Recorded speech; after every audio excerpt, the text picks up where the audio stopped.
Einen wunderschönen guten Abend. Liebe Gäste, liebe Freunde, herzlich willkommen zu einem ganz, ganz besonderen Abend hier in Berlin. Ein Abend, auf den wir uns alle lange gefreut haben. Ein, ich glaube, für uns alle ganz, ganz besonderer Moment. Und ich sage es einfach einmal so, wenn wir uns heute Abend damit beschäftigen wollen, dass wir uns mit dem Boden mehr auseinandersetzen müssen, dass wir den Boden retten wollen, dann ist das alleine eine so wunderbare Nachricht, dass wir heute Abend so viele Menschen sind.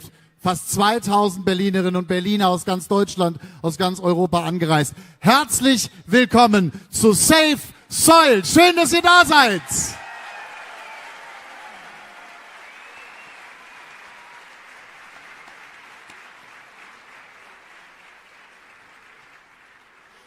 Mein Name ist Matthias Killing, ich darf heute durch den Abend führen, aber ich möchte gar nicht viele Worte machen hier zu Beginn. Wir warten natürlich alle auf das, was Sadhguru uns zu sagen hat, was er im Gespräch mit Toni Garrn gleich hier auf der Bühne sagen wird. Und wir freuen uns auf einen Professor des Instituts für Klimaforschung in Potsdam. Auch er wird sich mit diesem Thema, wie wir alle etwas tun können, auseinandersetzen. Und heute Abend haben wir alle hoffentlich mehr Erkenntnisse als vor diesem Abend. Es ist ein historischer Moment und es ist ein historischer Abend auch für diese Stadt, für Berlin. Dass Sadhguru hier ist, ich glaube, alleine das ist noch einmal einen riesengroßen Applaus. Welcome to Berlin, Sadhguru. It's such a pleasure to have you here. So we are so happy.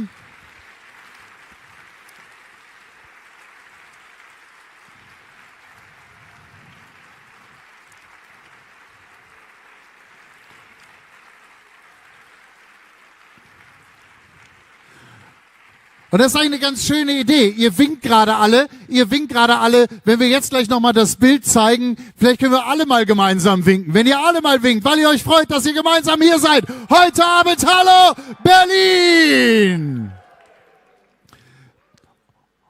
Okay.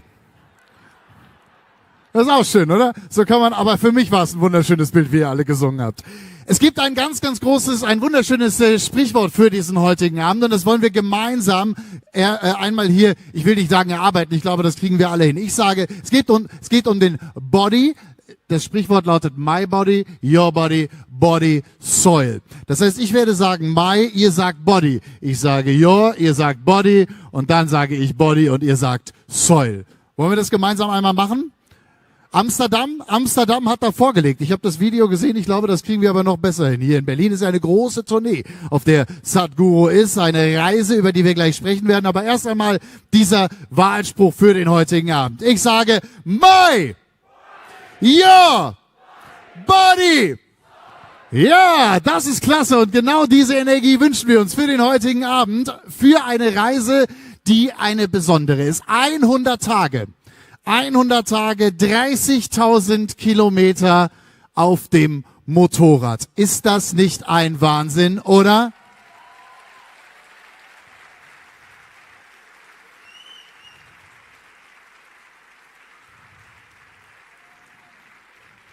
Da geht das Winken wieder los. Ja, jetzt klappt's. Schaut mal hier. Wunderbar. Warum sind wir hier? Warum seid ihr heute Abend hier? Weil wir eine Verantwortung haben. Weil jeder von uns eine Verantwortung hat für die Zukunft. Jeder von uns hat eine Verantwortung für die Zukunft unserer Kinder, unserer Enkelkinder, aber auch jeder hat eine Verantwortung für das Hier und Jetzt.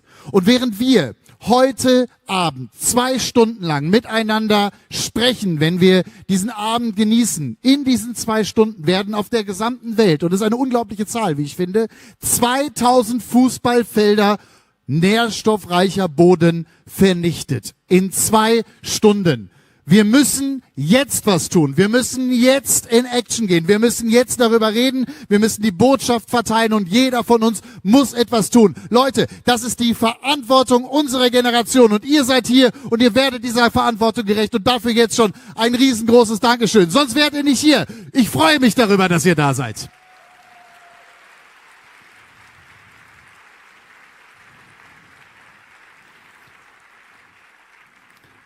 Und jetzt möchte ich gerne den Bilder sprechen natürlich viel mehr als 1000 Worte. Die Bilder sprechen lassen. Wir haben ein erstes kleines Video zur Einstimmung für diesen heutigen Abend vorbereitet. Dieser Abend, der uns hoffentlich alle für immer in Erinnerung bleiben wird. Ein Abend, auf den wir uns alle lange gefreut haben. Deswegen sage ich jetzt noch einmal mit euch gemeinsam: My, your, body.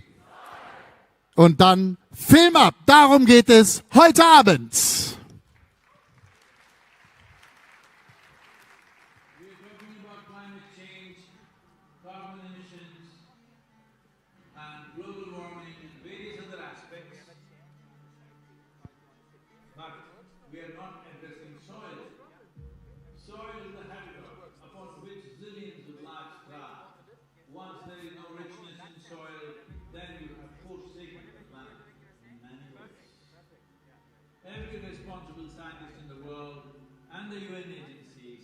Clearly saying we have only 80 to 100 harvests left.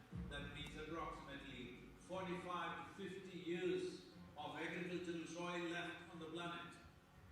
By 2045, we will be producing 40% less food than what we are producing right now, and our populations will be 9.3 billion people.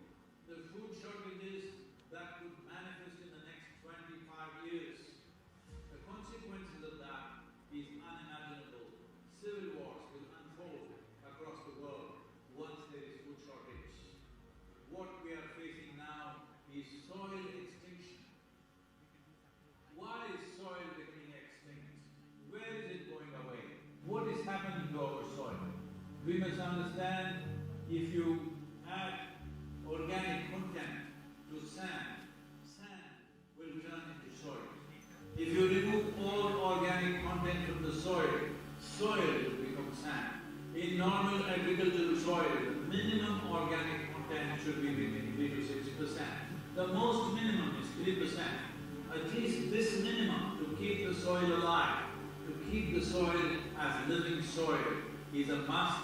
Agricultural soils across the world, the depletion is so heavy. In most countries, more than 50% of the topsoil is already gone in the last 100 years. The nutrient levels have dropped significantly. The level of micronutrients you would get from your food in early 20th century to what you're getting from the same food now has dropped 90%. If you ate one orange in 1920s, what you got from it? Now, in 2020, if you have to get the same, you will have to eat 8 oranges. This is what we have done to our food. Soil is the biggest ecosystem on the planet, and so few people know anything about it. 1 teaspoon of healthy soil probably contains more microbes than there are people on Earth. The microbial life in the first 12 to 15 inches of topsoil is the basis of our existence. It is this magic beneath our feet which has produced the life that we are. This first 12 to 15 inches of soil is the basis of life for 87% of life on this planet, including you and me. We have to begin to recognize that what we call soil in the world is a living organism. Open soils, ripped open by plowing, open to sunlight, is the basis of destruction of microbial life. So the focus should be in agriculture, the focus should be on seeing that land is under shade as much as possible. Some kind of shade, grasses, herbs, bushes, trees. Conscious Planet is launching Save Soil movement to bring about a policy change to regenerate soil. As a part of this, I'm 65 and I'm riding 30,000 kilometers, a lone motorcycle journey, 30,000 kilometers across 24 nations to activate support from the citizenry to assure the government long-term investments will be appreciated. So it's extremely important that soil regeneration is enshrined in the policy of every government on the planet. We must change the narrative on the planet that soil is a wealth, a legacy we have received from previous generations,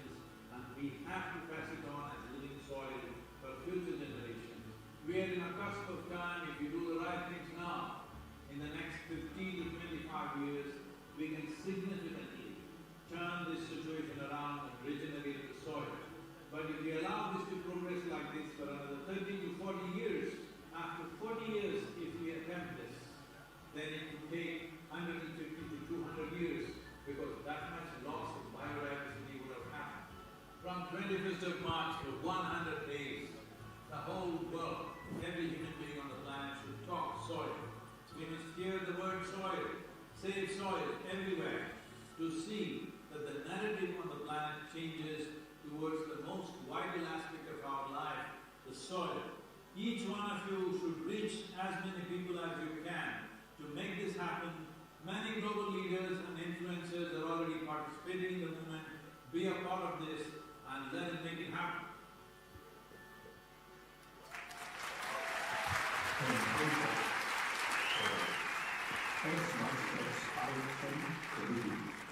Save the soil, And saving the soils. Our future, our children's future. No, keep it. save the soil. We know what we must do, so let's make it. Let's make it happen. Let's make it happen. Let's make it happen. Let's make it happen.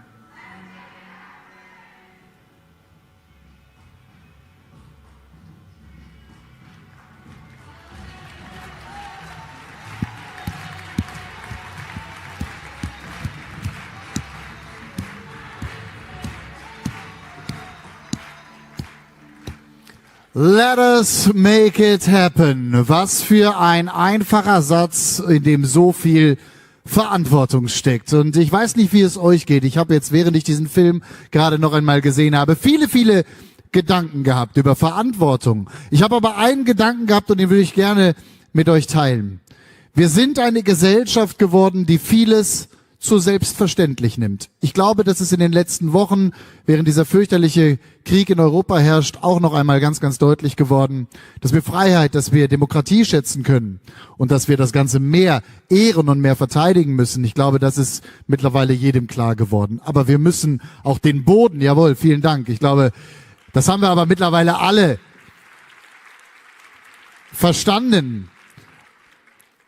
Aber wer hat denn bitte wie oft darüber nachgedacht, dass wir den Boden schätzen? Dass wir das schätzen, auf dem wir laufen. 95% unserer Ernährung stammt aus unserem Boden. Und nicht nur das, was wir aus dem Boden essen, sondern was die Tiere genauso essen. Und dann geht ja der Kreislauf erst los. 95%.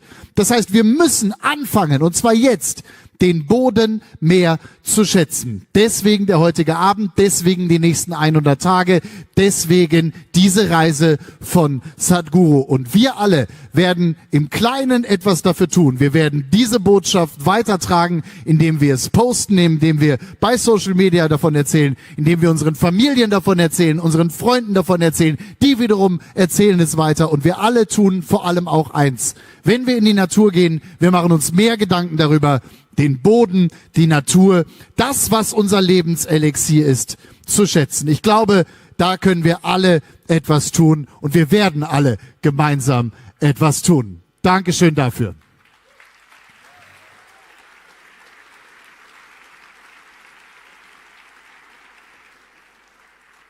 Sadhguru auf Weltreise. Beeindruckende Zahlen. Ich sage sie noch einmal, 30.000 Kilometer auf dem Motorrad. Das fahren andere in 10 Jahren oder noch länger mit dem Motorrad. Er macht es in 100 Tagen. Und es ist wirklich um die halbe Welt mit einem großartigen, jetzt schon emotionalen Ziel, dann in knapp 96 Tagen in Indien. Aber diese Reise, und er hat es gerade selbst im Video und er wird es heute Abend auch wieder gesagt, hat eben diese Aufgabe, diese Botschaft um die Welt zu tragen. Wie sahen seine letzten 14 Tage aus? Das Ganze startete in der Karibik, ging dann über London, vor 2 Tagen nach Amsterdam und jetzt hier nach Berlin. Auch hier haben wir Bilder für euch vorbereitet. Die Reise von Sadhguru bisher. Bitteschön.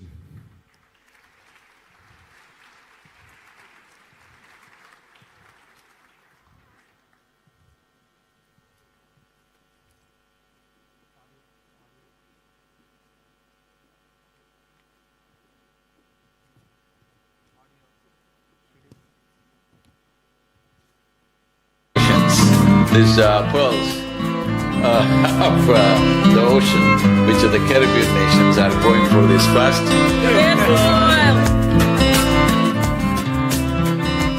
Soil is not a separate subject.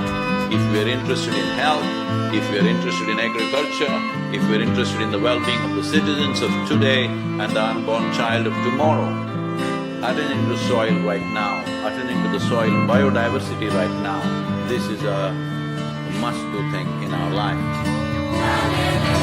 Soil also.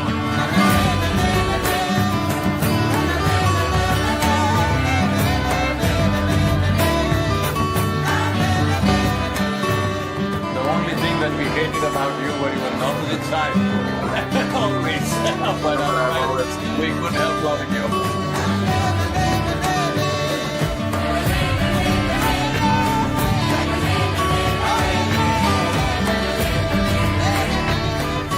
We are at a cusp of time right now. If we act now, if we bring in the policies and start implementing this, in the next 12 to 15 years, we can make a significant turnaround.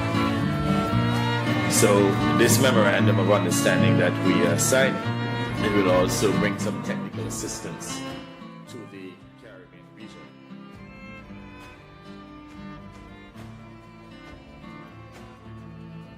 This is a historic moment because here is the first step to turn around.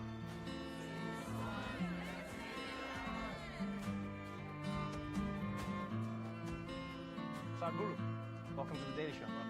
I know that we also are facing a soil crisis where some people are estimating that if we do nothing, in 50 years' time we may not be able to grow anything because we may run out of soil, which, forgive my ignorance, I did not know that soil is even something that we could run out of. The thing is, this has happened in the last 50 to 100 years of industrialized farming, that the organic content in the soil is going away because there's no replenishment. Are you getting any signs that governments are enthusiastic to try and do something about this? See, in the last 2 years I've been talking to various country heads, various politicians, political parties. We have written to 730 political parties on the planet to make sure that they include soil and ecology as a part of their election manifestos, as their political philosophy. Whatever they believe in, right, left, center, whatever they are, soil is one thing which is a common class. We're always looking at what divides us. It's time, if you don't understand the consciousness of this cosmos and stuff like that, at least you understand you come from the soil, you live off the soil, when you die you go back to the soil. That much you get it.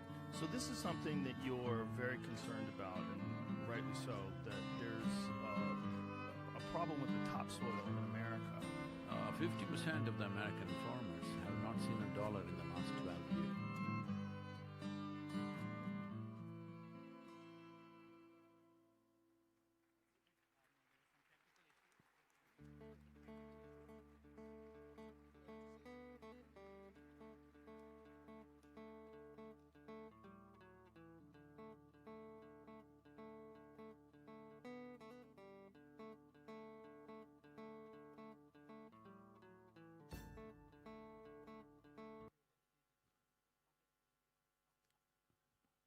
Tja, liebe Leute, so geht's dann auch manchmal. Also man muss sich das so vorstellen. Also erstmal vielen Dank für den Applaus gerade für das Video, der einen kleinen Teil nur gezeigt hat dieser Reise. Eigentlich sollte das Video noch etwas länger gehen, aber ihr habt es gehört, es gab da das eine oder andere kleine technische Problem. Aber, und das glaube ich ist wichtig, wir alle haben einen Eindruck davon bekommen, was passiert, was diese Reise ausgemacht hat, in der Karibik gestartet, über London nach Amsterdam und jetzt hier nach Berlin. Dann in 2 Tagen geht es weiter in Prag. Die ganze Technik reist mit. Insofern, da glaube ich, haben wir Verständnis. Das ist überhaupt kein Problem. Und wir sind ja alle vor allem auch wegen einer Geschichte heute Abend hier.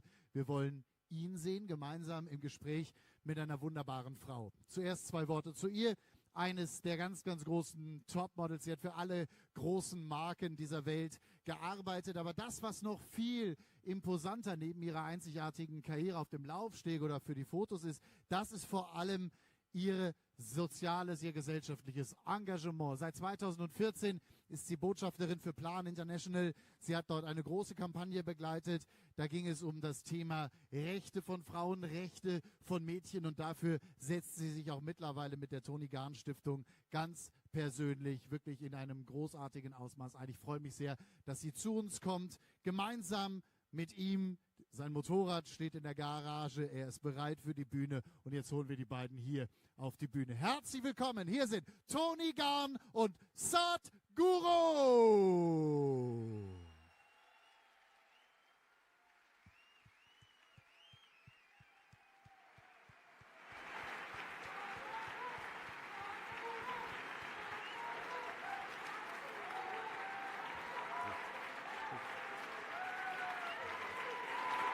Sadhguru!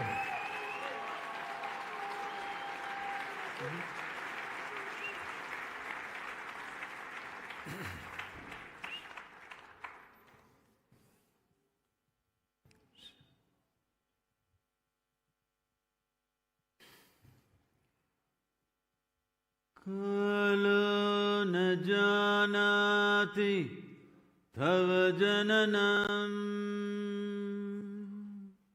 Kalo na janati tava samapanam Drushto maya tava mahakaraha Yogeshwara Kala Kala Yogeshwara Kala Kala.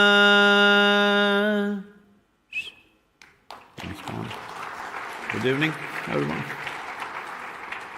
Toni, you're the boss now. I'm the boss. Oh gosh, don't say that.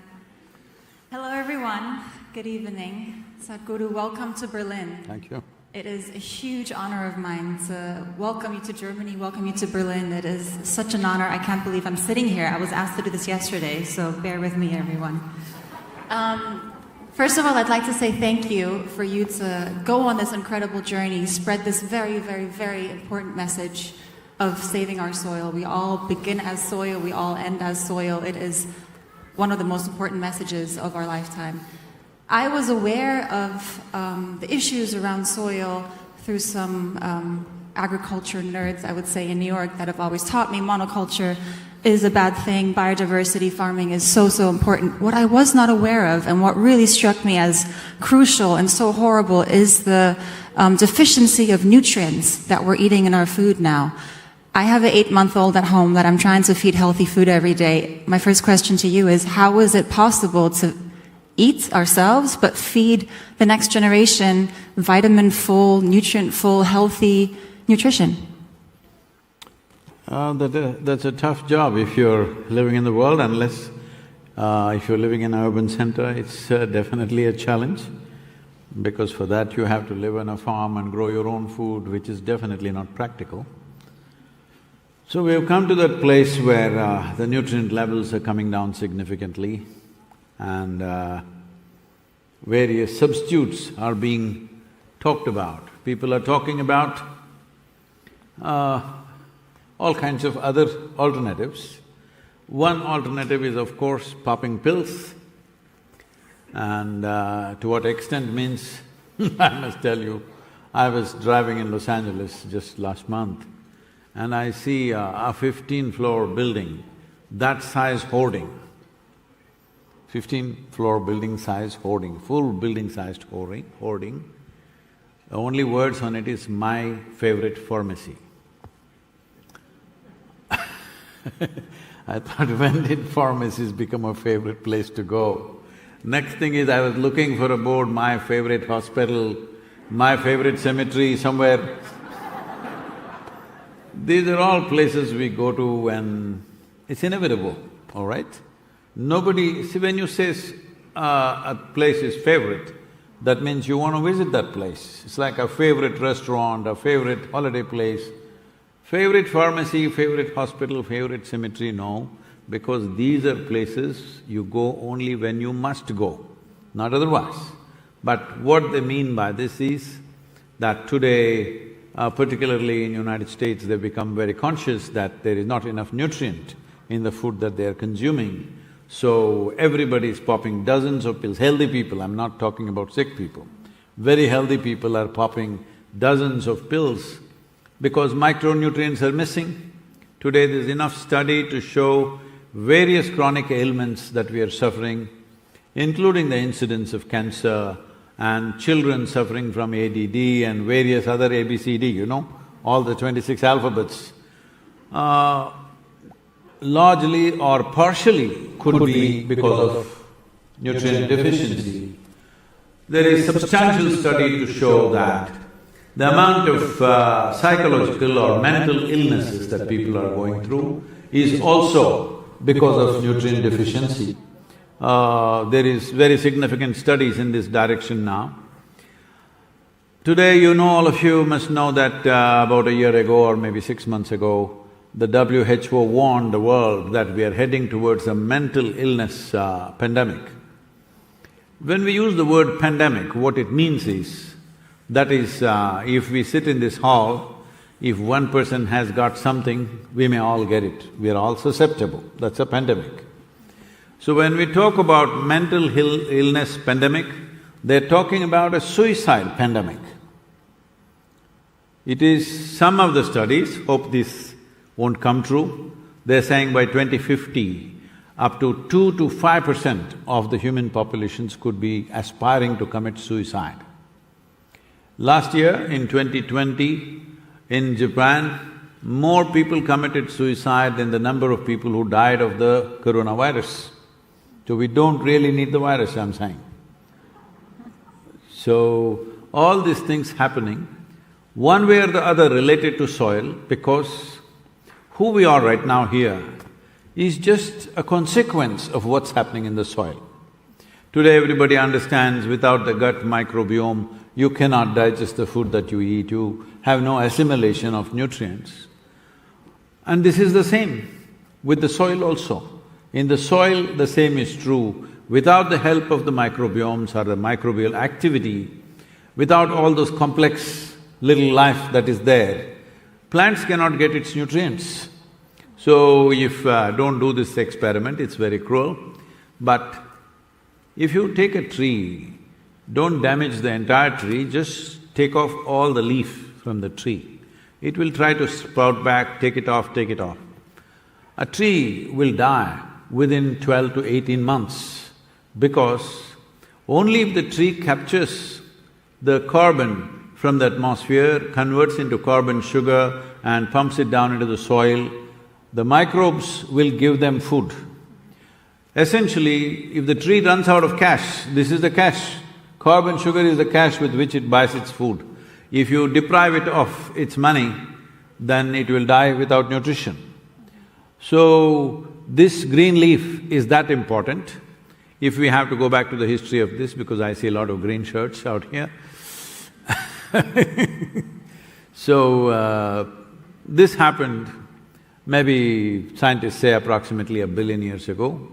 A very smart algae or a fungi, one of them, suddenly got a bright idea. Like you heard some caveman or woman, generally they say it's a man, okay.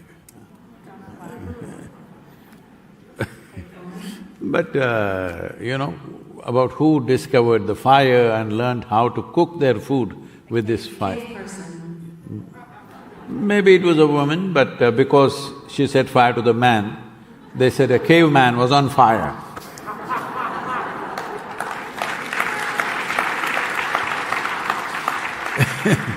So whichever way, some 15, 20,000 or 100,000 years ago, somebody discovered fire and found out how we could cook our food with fire. Since then, the world has not been the same, all right, for all of us. Similarly, this algae or fungi discovered how to cook its food with solar energy, which is a perpetual energy from the sun. So this phenomena of cooking their food is called photosynthesis. And this is the most phenomenal thing that is happening on the planet. We are all alive only because of that. Because before photosynthesis started, the oxygen content in our atmosphere was just a shade over 1%. Today it is 21%. That's why we are all alive. And all the complex life forms are capable of being alive on this planet only because of the oxygen content in the atmosphere. But if you look back and see, 1,000 years ago, how much photosynthesis was happening on this planet, and today, how much photosynthesis is happening? Take a guess. How much drop could have happened? Guess, just guess. A couple 100%, maybe. Couple of 100%. Unfortunately, maybe not that much, I don't know. Let's say a little 30%. 85% drop. Okay, that's is horrible what's enough. happened.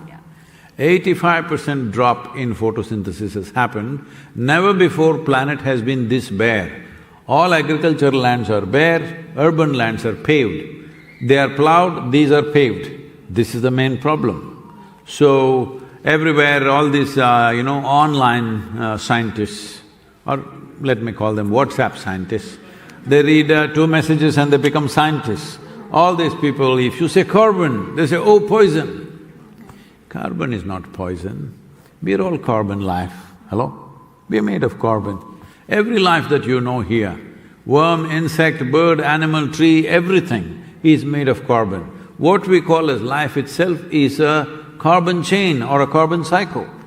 In this carbon cycle, the important part of exchange or continuity of this cycle is photosynthesis, and more important part is the soil. If it doesn't go into the soil constantly, we are breaking the carbon chain. If the carbon chain breaks, this means in some way we're dismantling the fundamental life infrastructure. That is what is happening right now. Today we are calling this soil extinction. You heard of dinosaurs going extinct, dodos going extinct? No, we are talking about soil extinction. Soil extinction means the basic infrastructure for life is being dismantled. Horrible. Absolutely horrible. My second question to you was a completely different one. I have a foundation for girls' education in 4 different African countries. We work in Eastern Africa, in Uganda, Rwanda, Burundi, and in the West in Ghana. We enable girls and young women to be able to access education and healthcare. As you can imagine, we're always in the rural areas, by the way. As you can imagine, agriculture plays a huge part. When we ask the girls, how many of your parents is farmers, they all raise their hand. When I ask them how many of you would like to become farmers, they all take their hands down. They would all like to become lawyers, doctors, which is incredible, but my question to you is how can we make it more appealing? It's not very incredible, because if you're a lawyer and I'm a doctor, for you, somebody should be in trouble. For me, somebody should be sick.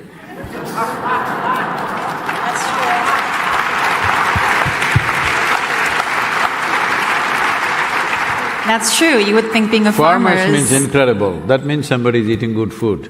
Exactly, and you get to be outside. This is what I'm trying to get at.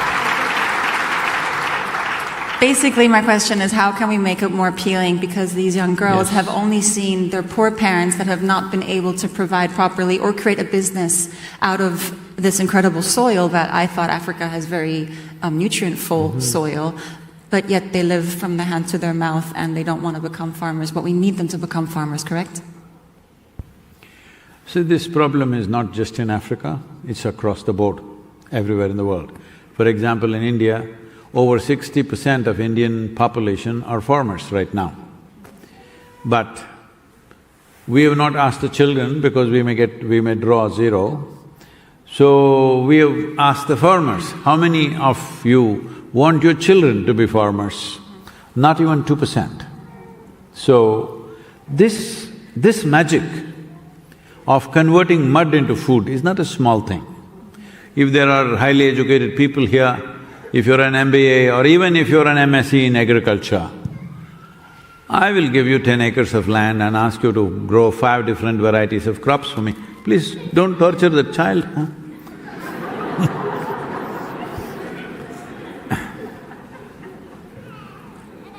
So, if you ask them to grow 5 different varieties of crops, believe me, highly educated people cannot do that, because we're taking agriculture for granted because people are functioning out of intrinsic knowledge, which they have gathered from hundreds of generations.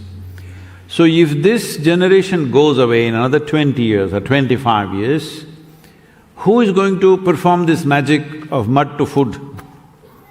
Once you lose that capability or that knowledge of doing this, well, the world will pay a very severe price, and this is not in one place in Africa, this is across the world, across the world. Why is this so?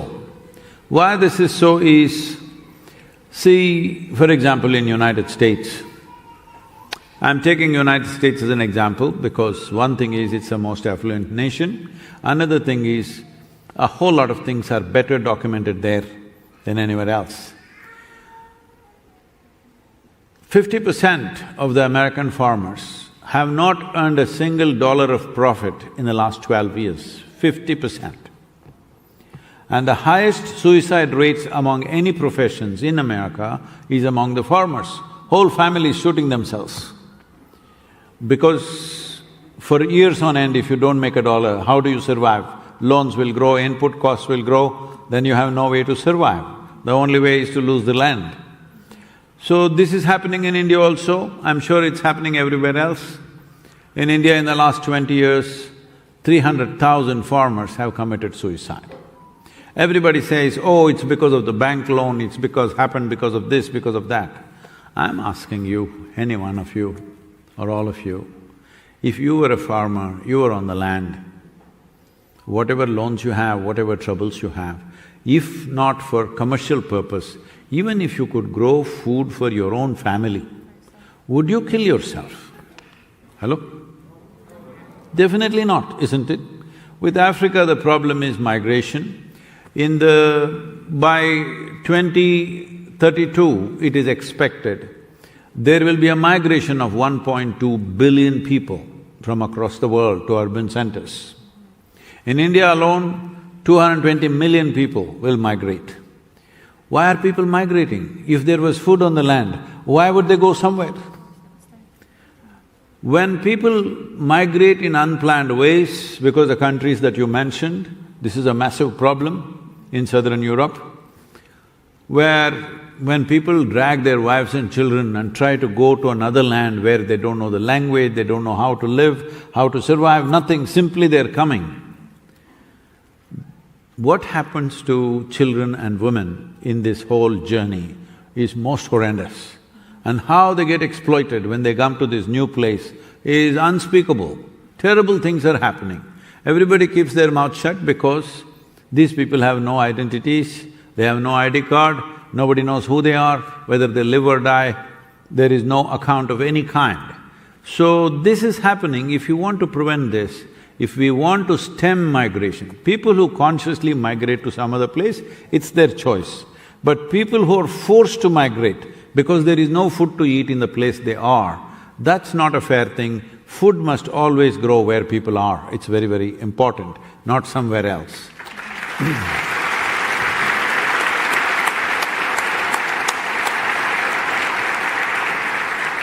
So this migration itself can be a massive disaster in the next 8 to 10 years. 1.2 billion people moving. The media will only report the number of deaths on the way. Nobody can report the suffering that people go through, the humiliations that they go through, the debasement that happens to women and children. These things can never be recorded by anybody. Only deaths will be counted, that also we don't know. So what can we do? No, this is not to draw a doomsday picture. Why we are doing this journey, why this movement is, because we are a unique generation, we are in a place, we are in a cusp of time right now. If we act now with the right kind of policies, why I'm insisting on policies, see, let's say you own some land, I own some land, you take really good care of your land, I do the same. But what is the guarantee the next generation won't mess it up, as we have already? So only if it's instituted in the policy, it is ensured that forever, sustainably, the land will stay that way. For example, in every city there will be an old part of the city, I do not know much about Berlin, but I'm sure you will know. There'll be old part of the city where homes are built in such a way, wall to wall they're built. Do you have such a segment of Berlin somewhere? I'm new here as well, I believe we do, yeah. So there will be one place everywhere in every city, old cities, where there's no concept of a window in the house. There's only one door to go in and come out. In every city there'll be some pot like this. Why did this happen? Because there were no laws. But today if you have 10,000 square feet of land in Berlin city, you can't build 10,000 square feet. You can only build 6,000 or 7,000 square feet, whatever is the law. Some space you have to allow for yourself, your neighbor and all this stuff. If you build more, they will come and demolish it. But if you have 100 acres of agricultural land, you can plow every inch of it, and in 10 years' time you turn it into a desert. Nobody will ask you, why have you done this? Soil is not our property. Soil is a legacy we have received from the past. We must pass it on in its living condition to the future generations. Right now, the soil or the food that we are consuming, everybody, every one of us should be conscious of this. The food that we are consuming is actually not even belonging to the next generation that is already here. It belongs to the unborn child. Eating up the food allotted for the unborn child, in my emotion, feels like a crime against humanity to me. An unborn child who has no way to defend himself or herself, you already eat up their food, when they come there is no food here. This is a real crime against humanity. But that's exactly what we're doing, simply because everybody, last 2 years I've been traveling, 25 years we've been doing this work. Last 2 years particularly I've been traveling and meeting various people, government officials, ministers, variety of people and scientists. What I see is… Change? Any success there? Are they open for that Yes, kind of change? what I see is everybody knows what's the problem and everybody knows what's the solution. Everybody says, Sadhguru, yes, it must be done. Then I realized everybody knows the problem, everybody generally knows the solution. They were just waiting for an idiot to bell the cat. Here I am.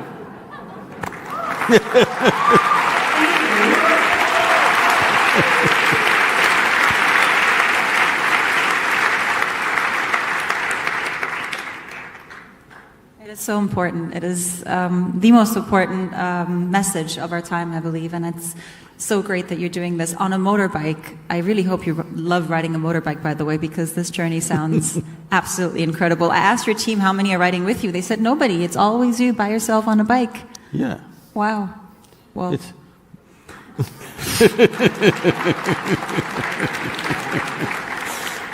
I believe I was told…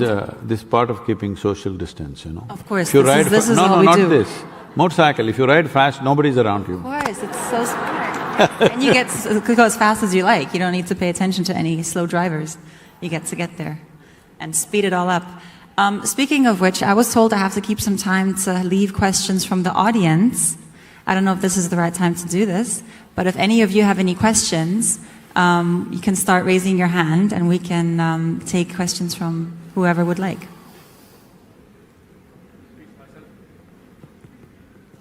Okay, I'll start with this guy straight ahead. No? You're being pushed back.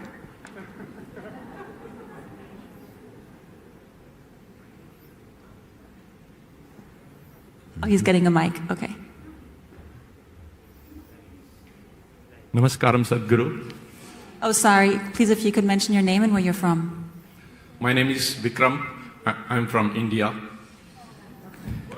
Going down to Sadhguru's feet. Why are you copying a question? Actually, I've prepared and I don't want to forget any line asking in my question, Sadhguru. I'm sorry for this. So, my question is not directly on soil, but definitely includes safe soil. Please allow me to speak for a couple of minutes. No, just question, please. Before I ask the question, I will speed up. Just question, please. There's so many people, all right? Okay. So Sadhguru, a yogi, mystic, no, that everybody knows he's a yogi. and visionary, whose only business in the world is human well-being. So, Sadhguru at 65 years of age… Hey, come to the question. A lone motorcyclist… Don't disclose my age to everybody, come on. Risking his life, bike riding 100 days, 30,000 kilometers, across 24 countries in European cold, Arabian heat, and Indian rainy weather conditions for saving soil for the sake of present and future life on the Mother Earth. So my question, how do you make it happen? Or what does it take for a human being to become Sadhguru? Or let's say, the entire humanity on the planet to become Sadhgurus?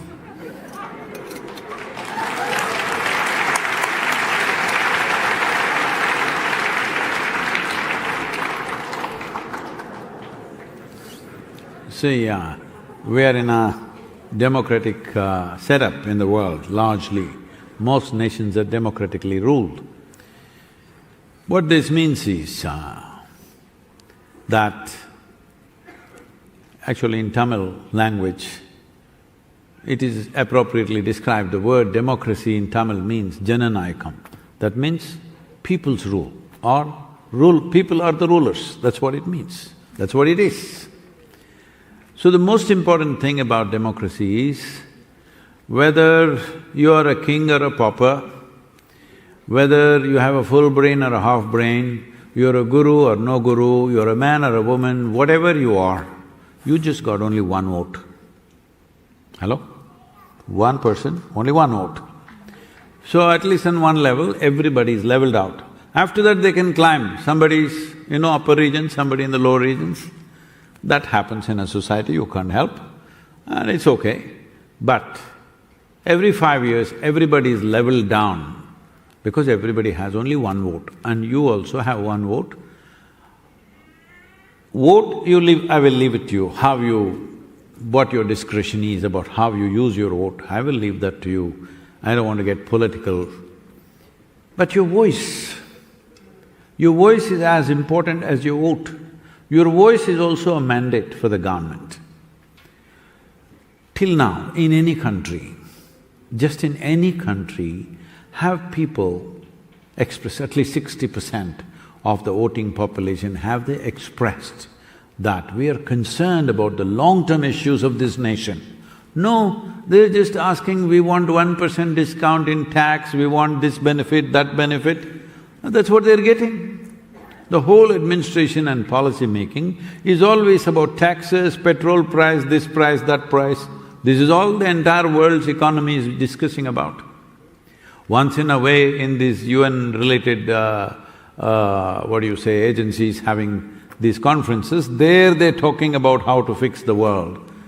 But everybody has learned to attend conferences and go back home.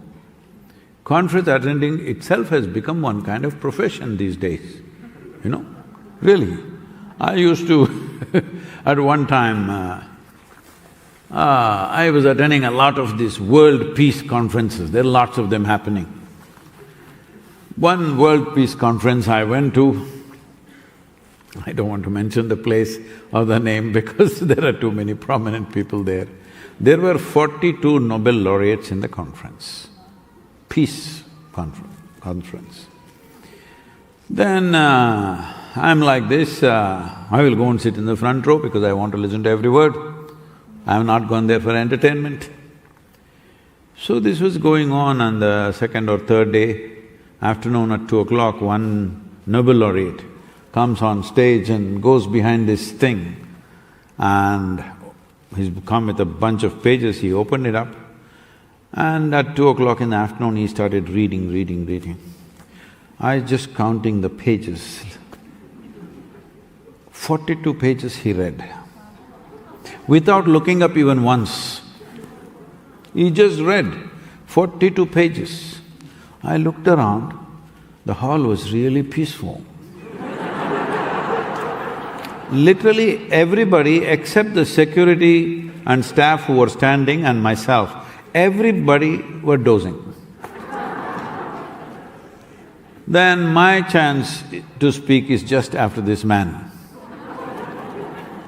So, I opened up my bullhorn kind of voice and did a chant, then they all woke up. Then I said, see, we're talking about world peace. How many of you can genuinely put your hand on your heart and say, that your mind is peaceful. If you can't make your mind peaceful, world peace is a joke. Hello? What is happening in the world?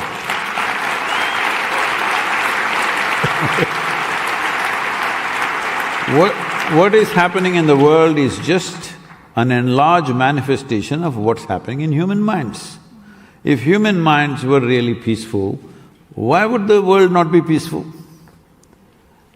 They were sincere enough to admit, no, Sadhguru, we are not peaceful. Then first, is it not the thing to address? Because the world is very peaceful if human beings were not here. Isn't it very, very peaceful? And if you're really serious, this is what you should do. And I stopped going to these world peace conferences, I don't know if they're still happening, they must be happening somewhere. Then I realized, then I asked why in the afternoon everybody was, like without exception, everybody was asleep. They said, no, Sadhguru, yesterday evening there was a Bacardi festival. Oh. Festival, free drinks were there, so everybody drank and today afternoon they're dozing off in the conference, all right? So, world can become peaceful if everybody gets drunk.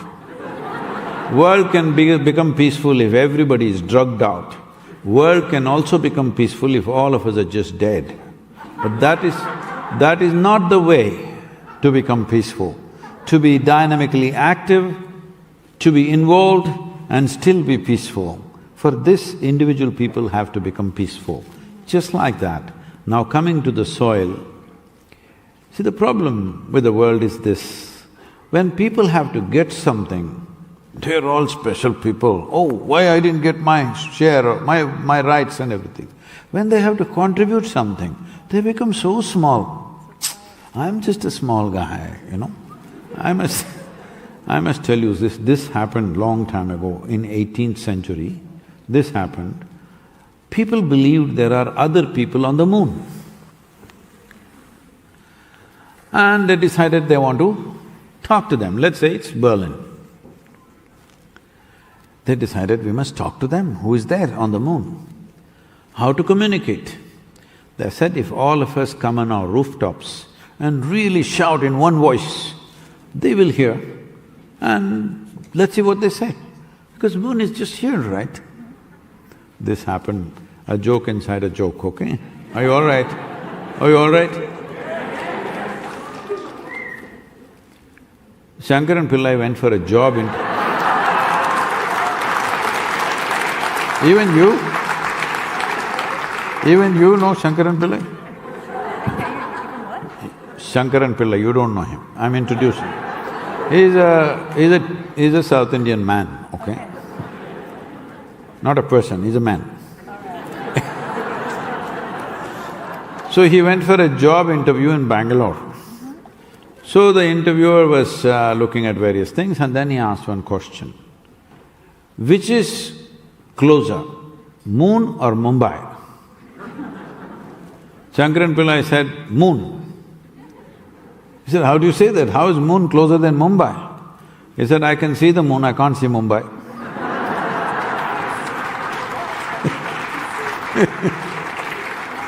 So they decided in one voice to shout, who are you?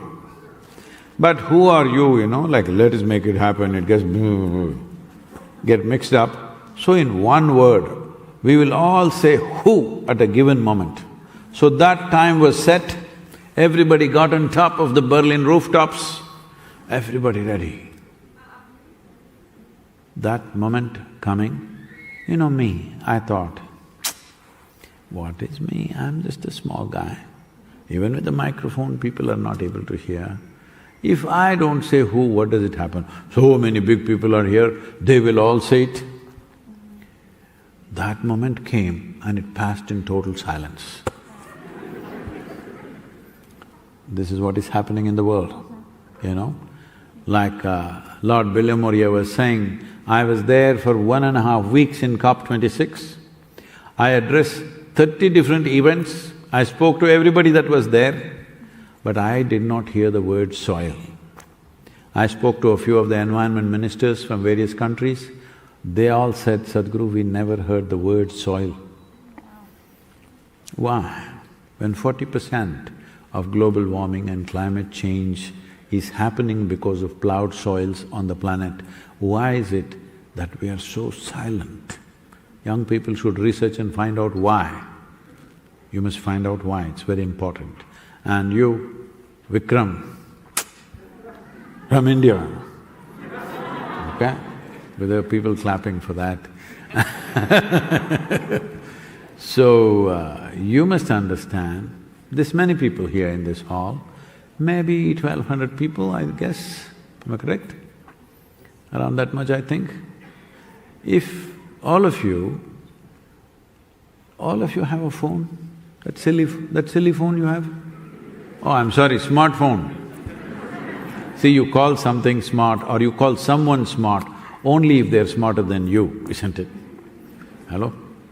So, this phone is not for you to send silly messages to each other. This is a powerhouse, all right? If you use it right, you can reach the entire world. These 1,200 people, if they're committed for a few minutes for the next 100 days, these 1,200 just in Berlin alone can reach 3 to 4 billion people. What do you think?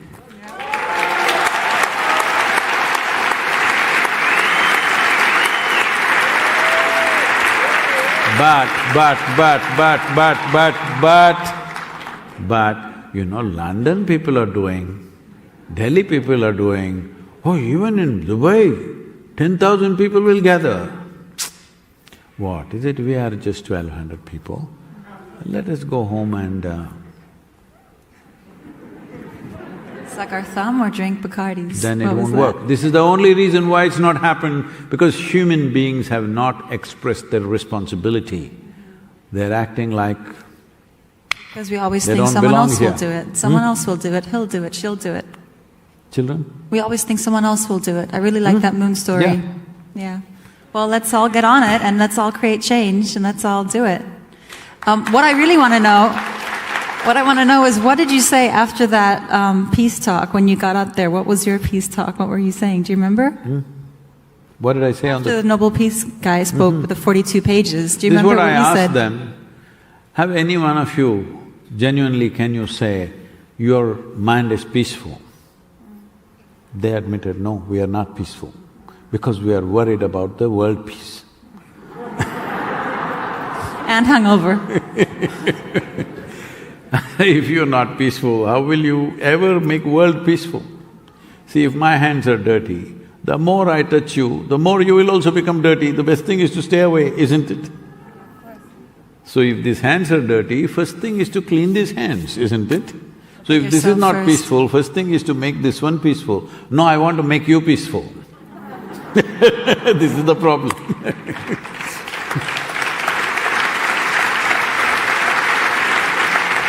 Okay, more questions. Who else would like to ask a question? How am I supposed to pick? Would you like to pick, Sadhguru? Would you like to pick? I think they'd love if you pick. Really? You're the boss.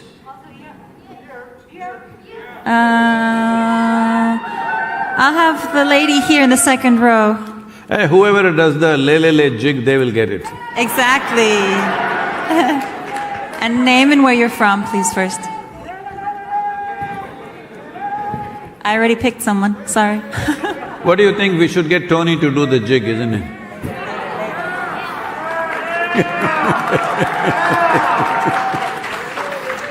Namaskaram, Sadhguru. My name is Manali Shetty from India. Oh. I have a story about why Indians ask so many questions. Okay. My question is, I do not belong to a farmer's family and I have grown up in a modern city with no proper awareness about soil saving. So, do you think this saving soil awareness should be introduced in the early age of students' life in education system? I would have done that, but we can't roll back time, so we have chosen to do it right now with you. See, this is another thing that's going on, particularly in Europe, also in United States, beginning to infect India. This is everybody's, let's go to the schools and activate the children. They must know all these companies which are destroying the world. Please, children below 15 years of age, do not put negative emotions into them about anything or anybody.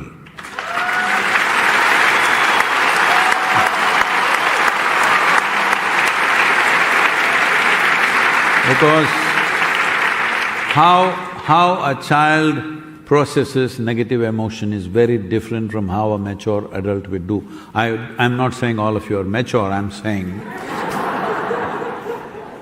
once you put this anger, oh, she's the one who's destroying this planet because she is this company or this country or something, I'm telling you, a child will suffer for the rest of his or her life with those emotions. So do not activate the children. Why are you going on saying children must be taught? Children…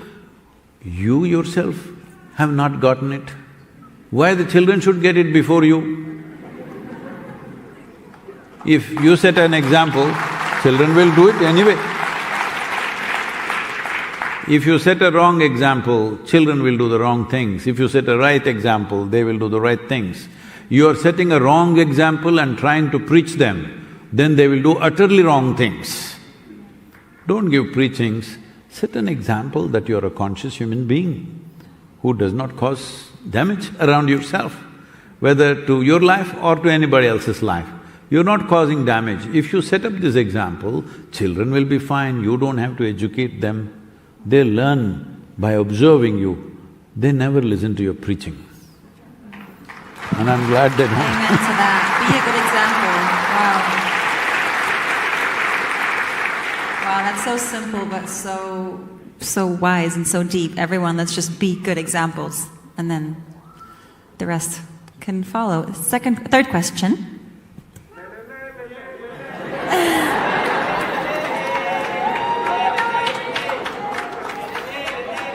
Okay, you're singing very loud over there. I'll take you, Mr. Pink Shirt.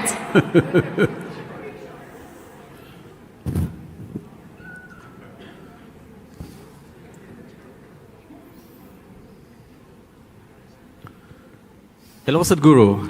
Oh, another Indian. Yeah. My name is Igor. I'm from Hamburg, from Germany.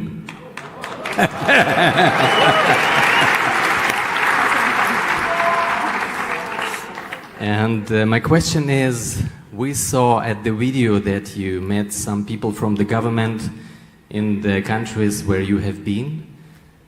What are your plans for Germany? Could you meet some people from the German government and submit any kind of documents, or what are your plans for Germany? And the second question is, it's a great idea No, we'll handle this one question. Okay, okay. This is troublesome enough. Okay, sorry.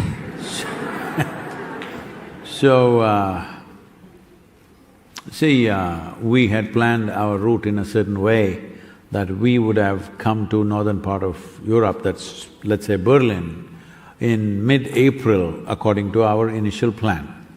But we changed our route because we were told that this is the time that your parliament, what do you call it? Bundestag. Bundestag? Okay, that one. I'm not getting that. Anyway, the parliament is meeting only for these 4 days. So we rejigged the whole route and took the risk of coming to northern Europe and riding through this part of the country or this part of the continent in March, because generally March could be very cold. As we go further east, it could be icy, the roads could be icy. Icy roads and motorcycles are not friendly, you know, they don't like each other. So, because of that we had planned differently. Because of the parliament meeting, we did this. But now, wherever you go, there is almost like an agreement, don't handle anything except the war. It looks like this kind of instructions are even gone to the major media, nothing but the war must be reported, okay? So, everywhere it's war. This week, the German parliament was… not the German parliament, I'm sorry. The European Union was supposed to announce regenerative agricultural policy. So, in expectation of that, we decided to come at this time. But now they are saying it is postponed by 2 years because of the war. Where do you get in the last 50 years, where has there been a 2-year period when there was no war? Human beings have been constantly fighting with somebody.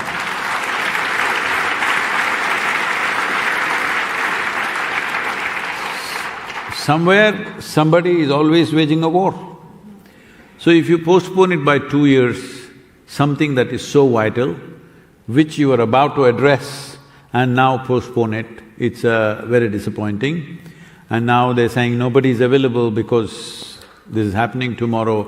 We're making an attempt to meet a few lawmakers, but we don't know yet, because today we were supposed to meet some in the afternoon, but they were all asked to stay in the parliament because there's some budget session going on. I understand government business is there, they have to do that. But it's become very difficult to meet any lawmaker because generally everybody is saying it's war. But what are we doing for war here? War is an unfortunate situation. We don't have to make it a global phenomena. Unfortunately, every few years there's a war somewhere, all right? And it's not like the soil issue makes war any better. Aren't lots of wars fought as well over soil and over land? Wars are fought on the land, and what damage they cause is another story. We cannot even talk about it. But I feel if the people of Germany, and not only Germany, people of Europe, because it's a European Union policy, if you at least ask them to prepone, maybe because of the war, if you're stuck on so many things, maybe 6 months postponement, okay? 2 years is too bad.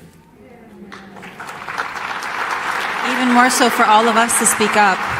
Actually, I had another question. I'm sorry, I'm gonna jump in quickly. We as individuals, we know what we can do. We can spread the word, we can post, we can use our powerhouse smartphones. Us as a society, specifically here in Berlin and Germany, is there something where you say, you guys need to be doing this more or start this? See, the Isha Home School in India, the children there took up this challenge. They have promised me, and they're doing very well right now, they are getting 10 million children across India to write a letter to the Prime Minister. Now, 10 million children, if they write letters to the Prime Minister, you think he's going to ignore that? He will not ignore that, and he cannot ignore that. Because when we did Rally for Rivers, in 29 days of me driving from southern tip of India to Himalayas, in 29 days, I gathered the support of 162 million people. Because of this,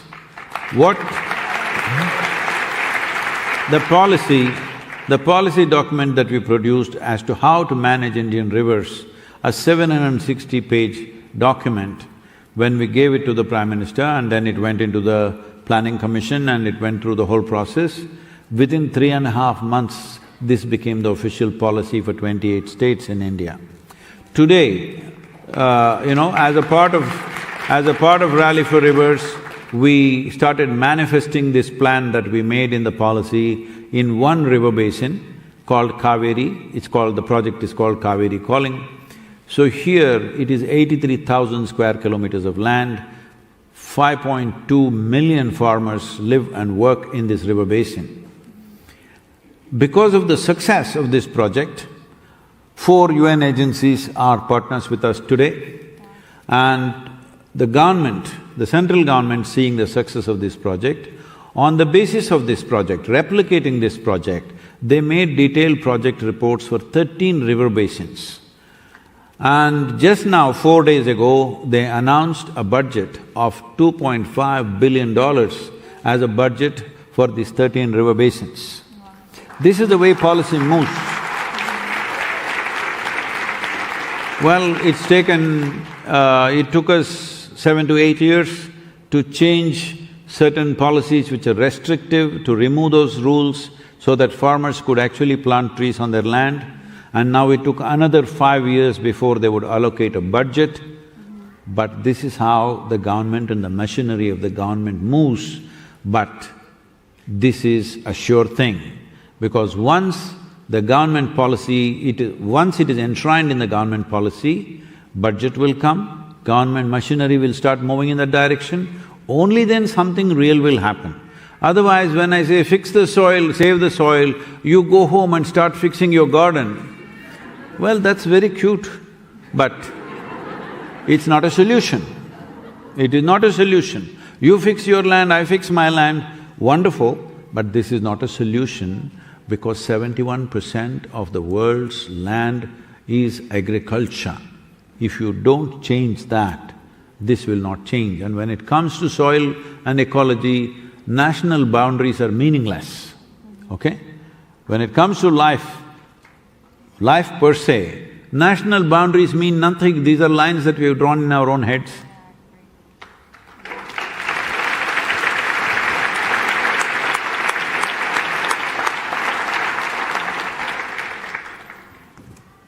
So, who else has a question?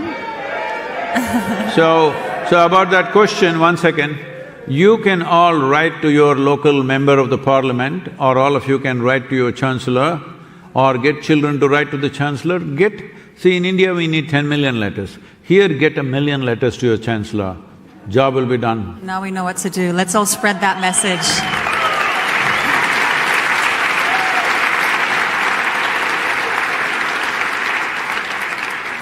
I've already been chosen. Choose somebody from the upper world, you know. Okay. Where are you? Here! Everyone's waving. Oh, straight ahead. I don't know if you can see her, she's behind the cameraman. Hi. Yes. Thank you for being here. I'm a little nervous. I am 20, I'm Lena, and I'm from Germany. Hey, this is not a confession, okay? All right. And I'm an addict. No. I grew up on a farm. My grandparents are farmers. And I decided for myself that I want to take a different path and like moving to a city, studying. How can I have a healthy life with the nutrients I need, but with the like food I get here in the supermarket, but also not like buying avocados from like, I don't know, 10,000 miles away to get that? How is that possible? How can I keep that balance like in my personal life? Oh, I thought you wanted to go back to the farm. No. So this issue that you brought up and what I also said about India, about how many people in the next generation want to go into farming, the only way you can send them back to farming is to make it so lucrative that if not more, at least they earn as much as a lawyer or a doctor or an engineer. The farmer must earn as much. Only then next generation will go.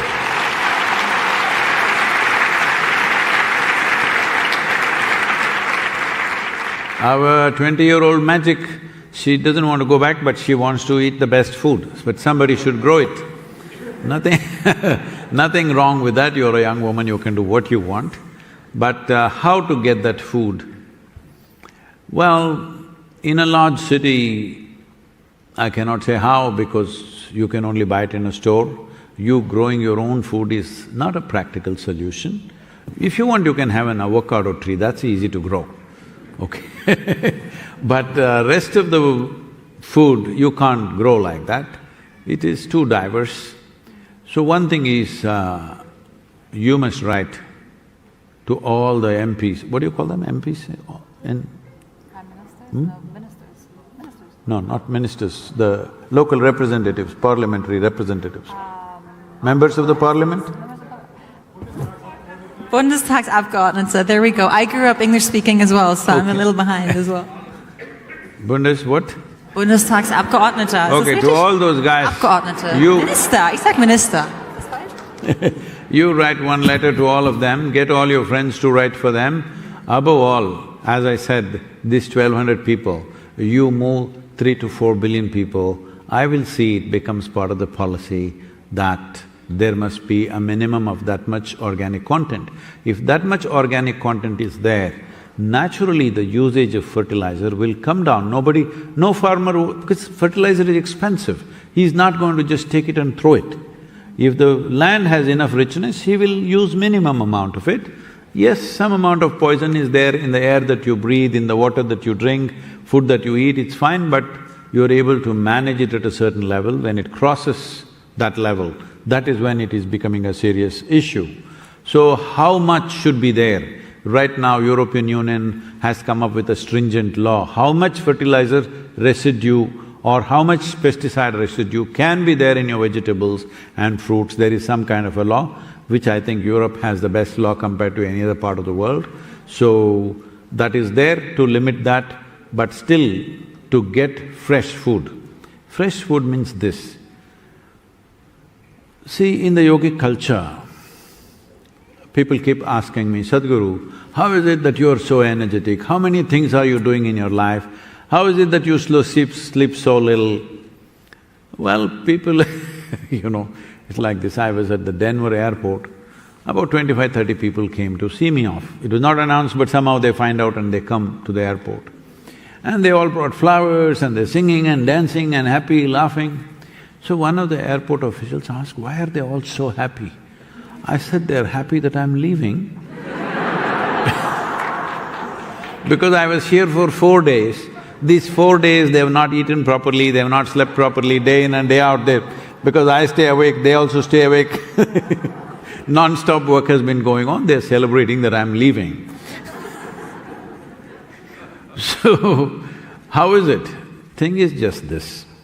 See, if you live properly, only 40% of your energies should come from the food that you eat. Remaining 60% should come from air, water and sunlight. So don't just ask… when you're concerned about health and well-being, you're concerned about your health, you're also concerned about how much you can do and what you can do with your life. When this is your concern, this is very important because the more you depend on food, the more inertia you will have. Inertia means, well, let us say you're sleeping 8 hours a day. If you're sleeping 8 hours a day, you're going to sleep away 1/3 of your life itself. Hello? Yes or no? In 24 hours, 8 hours if you sleep, 1/3 of your life sleeping. Is sleeping a crime? No, it is not. But if you sleep through your life, you will be a disaster. Yes or no? Right now this soil is a disaster or heading towards a disaster mainly because people are sleeping thinking somebody else will do it. Your life, nobody else will do it. You do it. The way you do it is the way it works, this life. So, if you're sleeping 8 hours, one reason is you're thinking only food will create health. No, only 40% should be food. Then you will be agile and you will be lighter than the breeze. Yes, now activity and what you do in your life is never burdensome because what is needed you will do.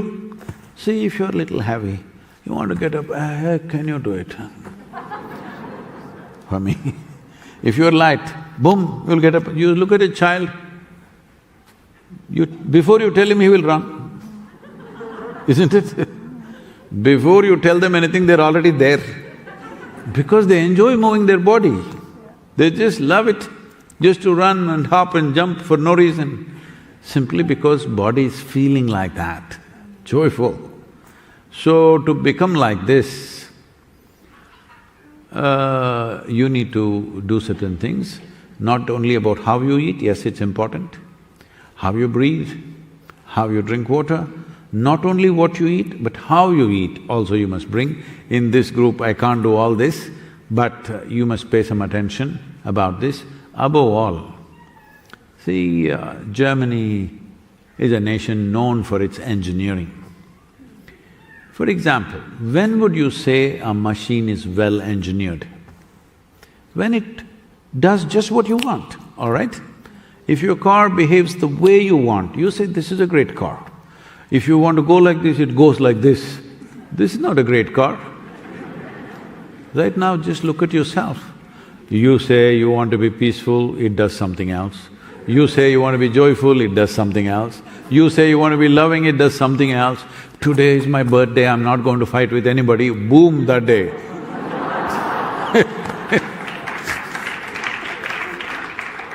This is because not well engineered. You must do some inner engineering with this.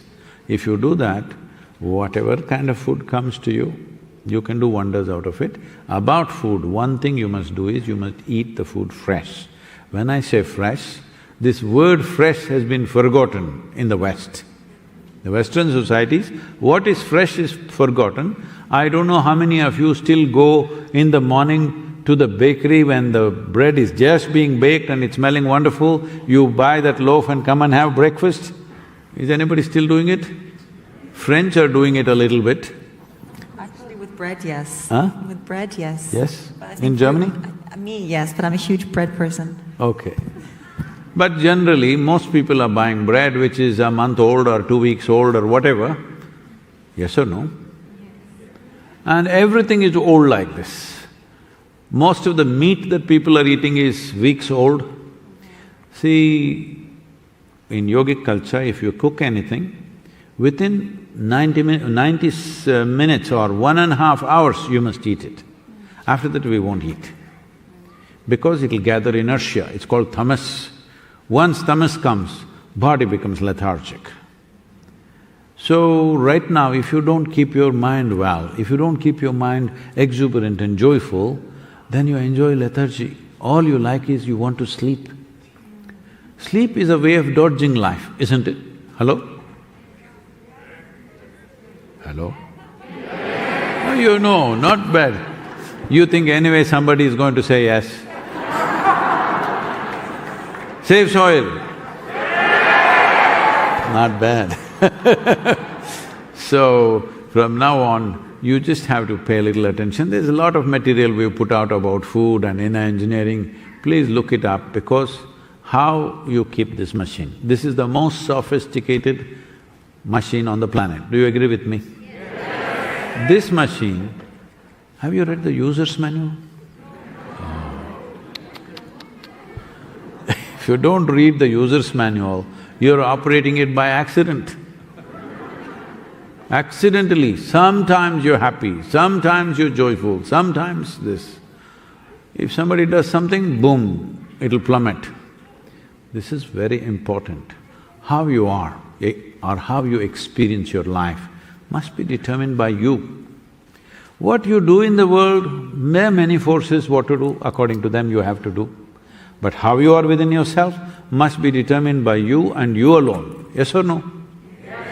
This moment I am joyful or miserable must be determined by me, not by somebody else. If somebody else decides this, then you eat all the best food, it'll all go waste. So it's very important, you must understand the food that we eat, the way we breathe, the way we sit, the way we stand, all these things are a little bit of engineering. If you engineer this properly, then this will function just the way you want. In our lives, see, what the world throws at us is not our choice. What we make out of it is 100% our choice.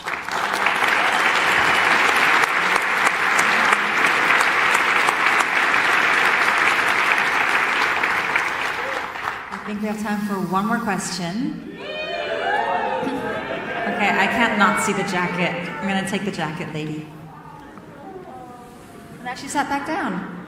Oh, it was for her friend. Oh, okay, yeah. Fine. Okay, fine. She's Name pitching and where for you're him. from as well. I think he needs a microphone.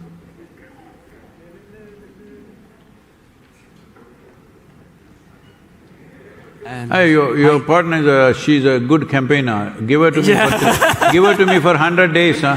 She makes a lot of noise. Yeah. Maybe if you ask, she can come with you on the tour. You will be okay for that? Yes, all right. So, Sadhguru, my name is Mike. I'm originally from Ukraine, and I'm very happy to be here and to listen to you.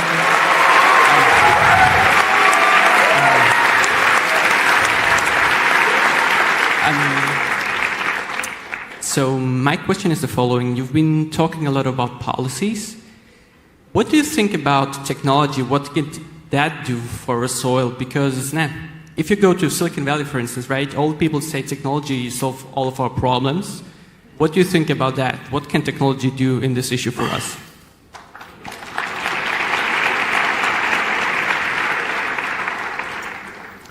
See, with technology, because if you want to solve any problem today, especially if it's of a global scale, data becomes very important.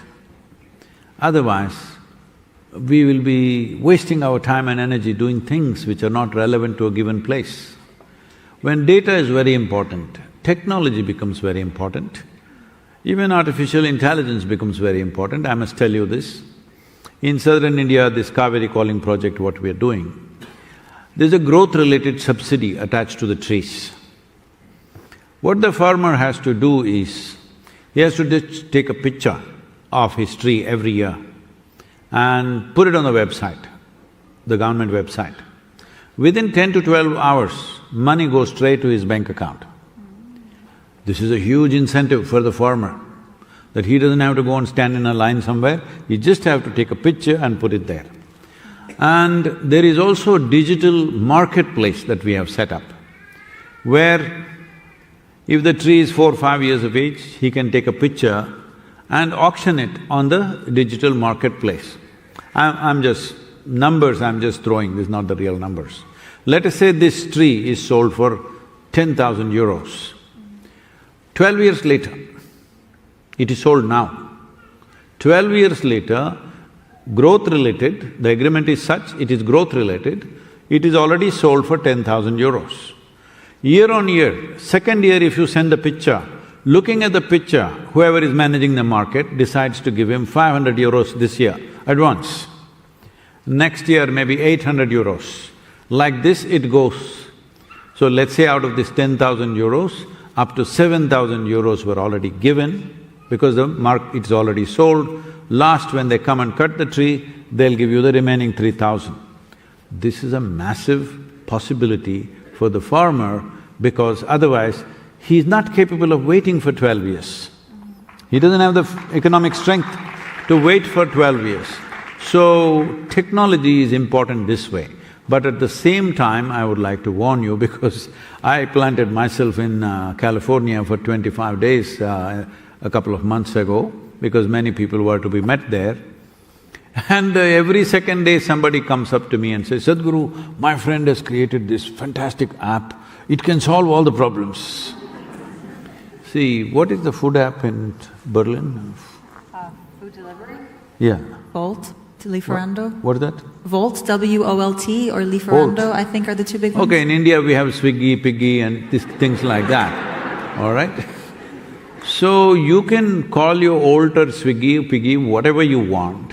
Food comes to your house, but still somebody has to grow it, somebody has to cook it. Delivery is happening by app. Cooking is not happening by the app. Food growth is not happening by app. Somebody still has to… there has to be a real world. We can enhance it by technology. Application can be enhanced. App simply means application. But today a whole lot of young people are beginning to think the app itself will do everything. Like they thought supermarket is producing all the stuff. No, you need to understand there is a world where things have to grow. So when it comes to soil, if you want to enhance organic content in the soil, which is the only issue we are talking about right now, to raise it to a minimum of 3 to 6%. But if you raise it to 8 to 10%, what would happen is, the irrigation requirement that you have for the land right now will come down to 30% of what it is right now. If you're using 100 liters, it'll become 30 liters. If you raise the organic content to 12 to 15%, it will come down to 10 to 15% of what you're using right now. Right now, over 2 billion people are water-stressed in the world. By 2032, they're expecting 3.5 billion people will be water-stressed. It means 3.5 billion people on this planet will have a hard time finding drinking water, okay? Maybe the shower and bath may go totally out of vogue. We may not afford it in future, so enjoy it now, okay? Or you live near an ocean, you can jump in and swim at least. This is where we are going. For this, if you enhance organic content, soil's ability to store water is so greatly enhanced that irrigation requirement will come down. Why is this important? because nearly 74 to 76% of the world's fresh water is used for agriculture. In India, 84% of our water is used for agriculture. That is where the issue is. If we reduce that usage, water stress will come down substantially for everybody. So technology is there, and because you're from Ukraine, because your country is facing a certain situation right now, which unfortunately many countries across the world have faced in the last 50 years, how many wars? In Africa alone in the last 50 years, there have been 30 major wars. These 30 major wars, 27 were fought to acquire fertile lands. And that will be the future war, to acquire fertile lands, to acquire water sources. This will be the future wars, and people will fight. At least we should take this step, now that you're facing a war close by.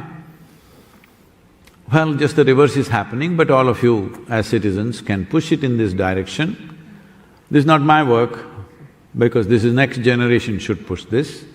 See, we already have so many kinds of weaponry in the world. People are openly gloating about smart bombs. How can a bomb be smart? It's a goddamn dumb thing to do, to drop a bomb among all of you right now. Is it a smart thing to do?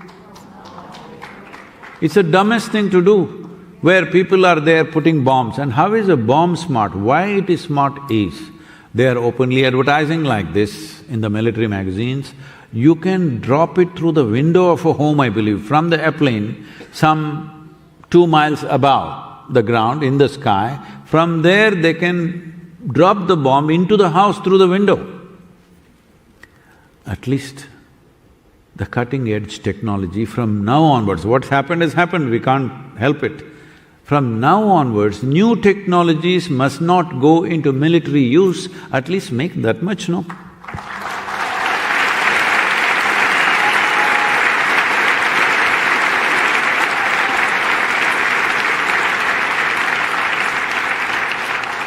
Smarter and smarter ways to kill people.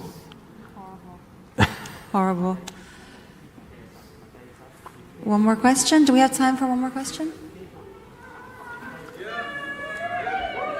Oh, I'm not sure if we have time. No? TSC, let me know if we have time for one more. No? Upstairs! No? Okay, you take over. I'm so sorry for that, but thanks a lot. I know it's a very emotional moment, I think, for the most of us. Sadhguru, thank you so much. I am deeply impressed, and I think everybody of you is deeply impressed as well, right?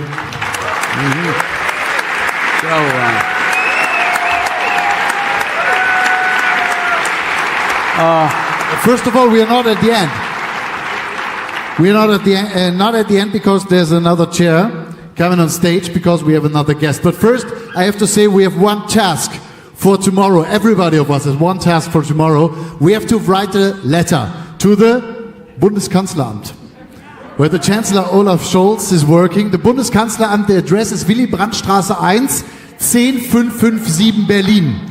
So everybody of us has to write a letter tomorrow in the morning. Okay. Maybe make a picture of this situation. One important thing is, whenever you mention anything ecological or environmental, always people are talking about whose face should be smashed now. Oh, this company is doing all the evil, that country is doing all the evil. We must drop this. All of us are partners in this destruction. Right. All of us can be partners in turning it around. And we will follow it. So, let's make the stage free for our second guest. This is Professor Dr. Johann Röckström. He's the director of the Potsdam Institute for Climate Impact Research and professor at the Institute of Earth and Environmental Science at Potsdam University, and professor in water systems and global sustainability at Stockholm University.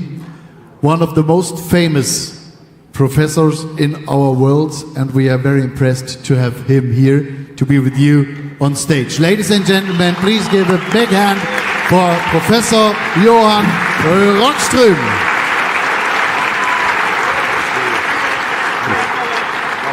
there. Welcome. Please have a seat.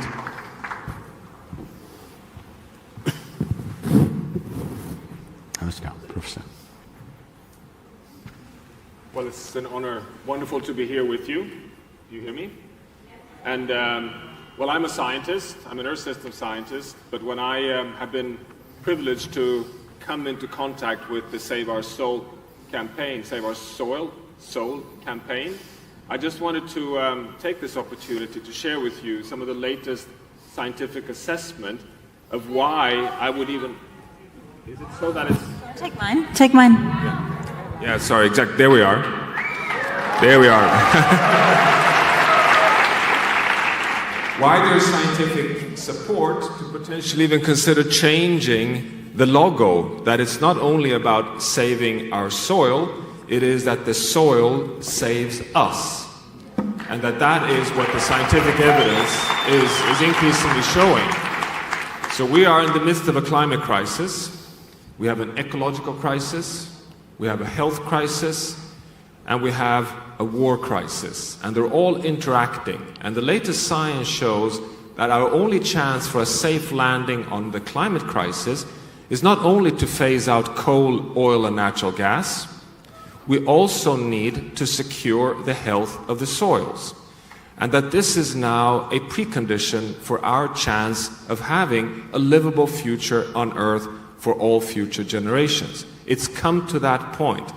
In the latest IPCC assessment, the Intergovernmental Panel on Climate Change, that came out just a few months back, the numbers are clear. 56% of our emissions of greenhouse gases are taken up by nature. Half on land, in soils, and the other half in ocean. What is this? Well, this is a proof that our planet is a biogeochemical, resilient machinery that is helping us humans for our future. It's basically providing us with the biggest subsidy to our lives. And what is it that takes up those 25% on land? Well, it's the soil. It is the ability, just as Sadhguru pointed out, of healthy soils having organic matter, soil moisture, rooting systems, that provides life on Earth, the photosynthesis that makes all our species on Earth, including Homo sapiens, having any chance of a future. And it's now providing, since 150 years, this phenomenal capacity of just adding more buffering. It is dampening the enormous debt that we've caused and threat that we've caused on planet Earth. How are we doing then to take care of nature, to continue having this service? Well, we're doing really bad. We're doing so bad, so the latest science shows that the richest terrestrial ecosystem on Earth, the Amazon rainforest, has just tipped over from being a carbon sink, taking up carbon in the soils, to now being a carbon source. This is nothing but a nightmare finding. We have more and more scientific evidence that we now need to halt all forms of expansion of agriculture because soil that we now manage to produce food for infrastructure, for cities, is a major emitter of greenhouse gases. In fact, it's the single largest emitter of greenhouse gases. So the only reason that soil is helping us is the intact nature. So we are doing really bad job on the soil that we're managing to produce food primarily, but also for grazing lands.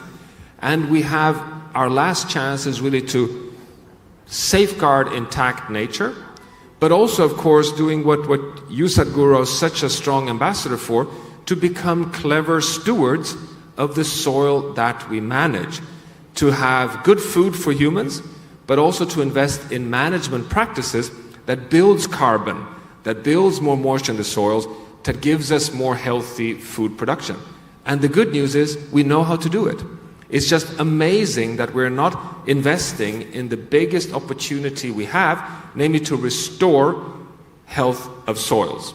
So the soil is today on a pathway towards undermining livability on Earth, but it's also potentially the biggest opportunity we have to shift the dial and move in the right direction.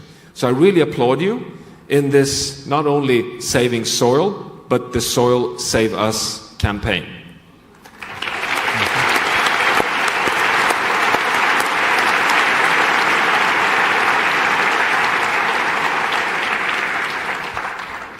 Krishna, if you want to take any questions from people.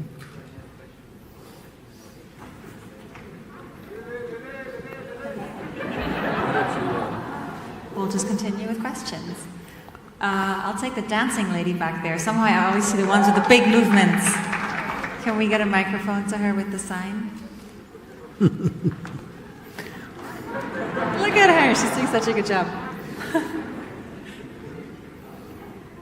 You can't ignore her.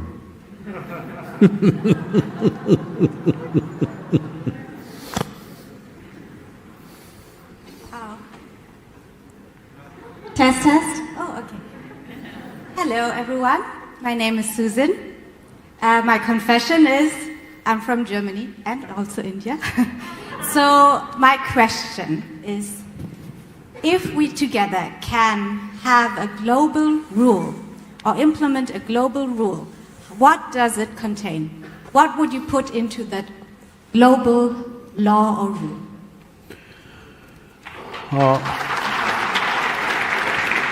Let the professor answer it from the scientific perspective, but what I would say is, because different pieces of geography are held by different nations, a global law is not going to work.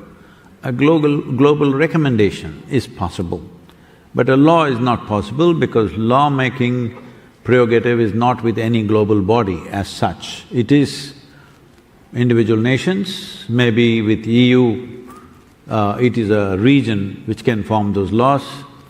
In Commonwealth, we are trying to form laws through Commonwealth nations, which are 54 in number. But global law is not there. Global consensus towards the right kind of laws can be made. Right now, we prepared the soil document based on latitudinal position, economic conditions, agricultural traditions, and soil types which are present there. These aspects are very important to make any law. You can't just make one prescription for everybody because it may not be implementable in many parts of the world, either because of economic conditions or agricultural traditions being in a certain way, or soil types may need different kind of treatment. So, there is no global law. Global consensus we can arrive at. Minimum 3 to 6% organic content should be there. How is individual nations should work out according to their realities, this is my opinion, please sir.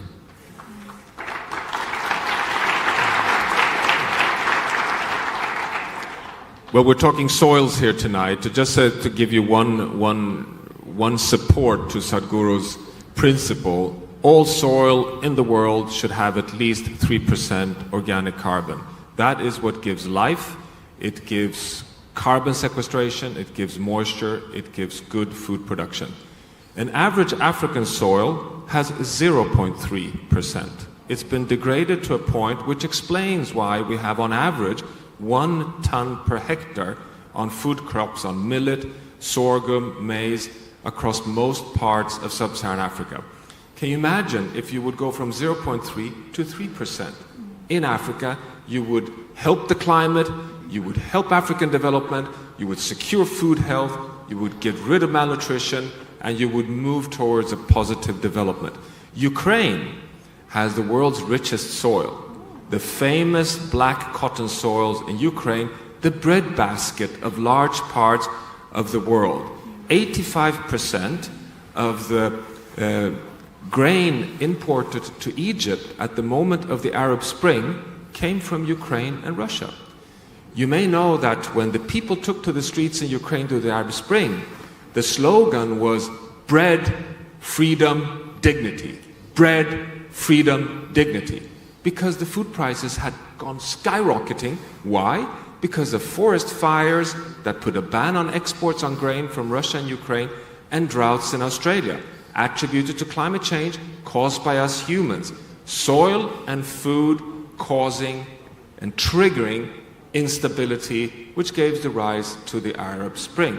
Soils is the core of that principle. So I would say that is really one of the key principles. But the second one, dear friends, is that we're actually at risk of destabilizing the whole planet. And what is it that regulates the health of the planet? Well, it is the planetary boundaries.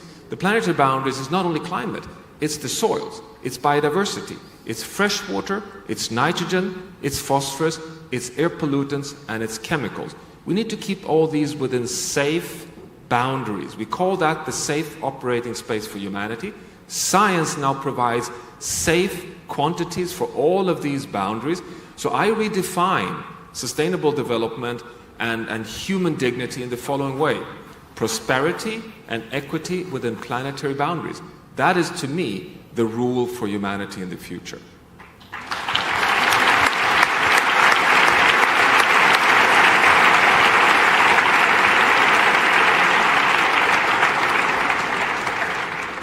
Okay, last question.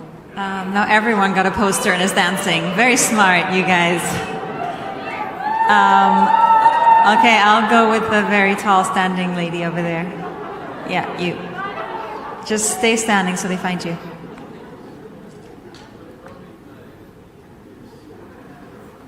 Hi everyone. My name is Veronica. I come from, born in Russia, lived in Slovenia. My question to you was, we here now talk about the government and the population, I mean the civilians, but businesses play also a huge role in this circle. And my question would be, what is right now the agenda of circular economy and the future of how businesses impact the change itself, including soil, of course? Thank you.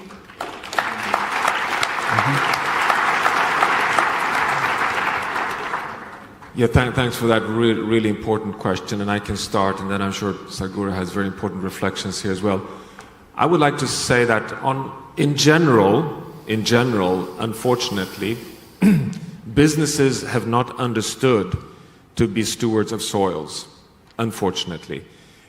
They've come a long way on climate, and climate is translated to carbon dioxide, and carbon dioxide is translated only to oil, coal, and natural gas. And we should actually, in a way, almost celebrate that companies, businesses have come a long way to understand that circular economic business models to phase out fossil fuels is really happening. And Germany is actually a country that is really committed to land a net zero German welfare economy by 2045, and I applaud Germany for that, and I think Germany will succeed. But the problem is that we haven't recognized that it's equally important to do the same thing on soils. And we need to have that part integrated into all business as well. And you have a little handful of companies doing it, and I won't list them here, but there are a few important food companies that are starting to recognize that they need to have circular economic models, both for fresh water, for soil, and for biodiversity. But there are so few. This is why your leadership, Sadhguru, and this campaign is so important. Because again, the only safe landing we have is to get the soils on board.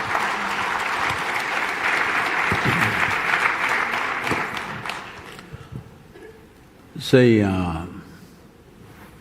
I would like to treat businesses, because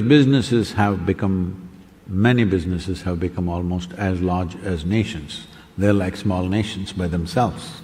Corporates have become that large. So a business institution or a company is also like an individual. They can make a difference, their footprint is way bigger than an individual person, but still, how much a person is willing to do consciously? If every one of us consciously dealt with this, it would have been a different affair, but that's not happened.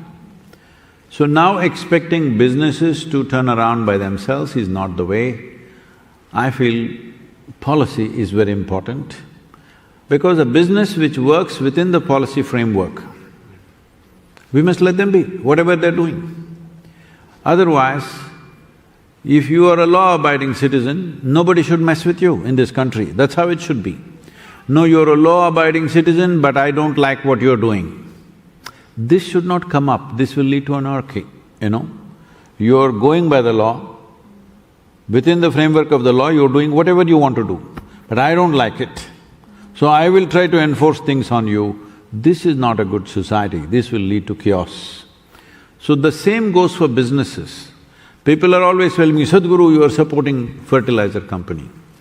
I say, see, is it legal? If it's legal, I won't touch it. If it's illegal, if they're doing something beyond the law of the nation, then we will talk about it. If they're within the framework of the law, we must talk to the lawmakers, if the law itself is wrong, to change the framework of the law, rather than people who are playing within that field, accusing them of something and expecting them to be sages and saints. No, businesses are there to make profit. They must make profit because all the investors are demanding profit. Will you invest in a company? You can give as much advice as you want. Will you invest in a company which does great things but doesn't make profit? No, isn't it? So leave it at that. Business is a business house, it is supposed to make profit, but within the framework of law. If the framework of law is loose and allowing the business to cause damage, then you must address the law, not the business.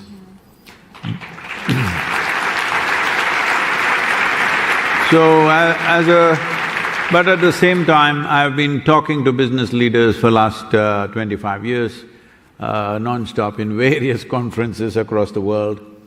What I see is there is a phenomenal shift in the way business leaders are thinking. I've personally, worked with a few of them and they have quietly changed their businesses in such a way that it is far more eco-friendly than what it was 20, 30 years ago.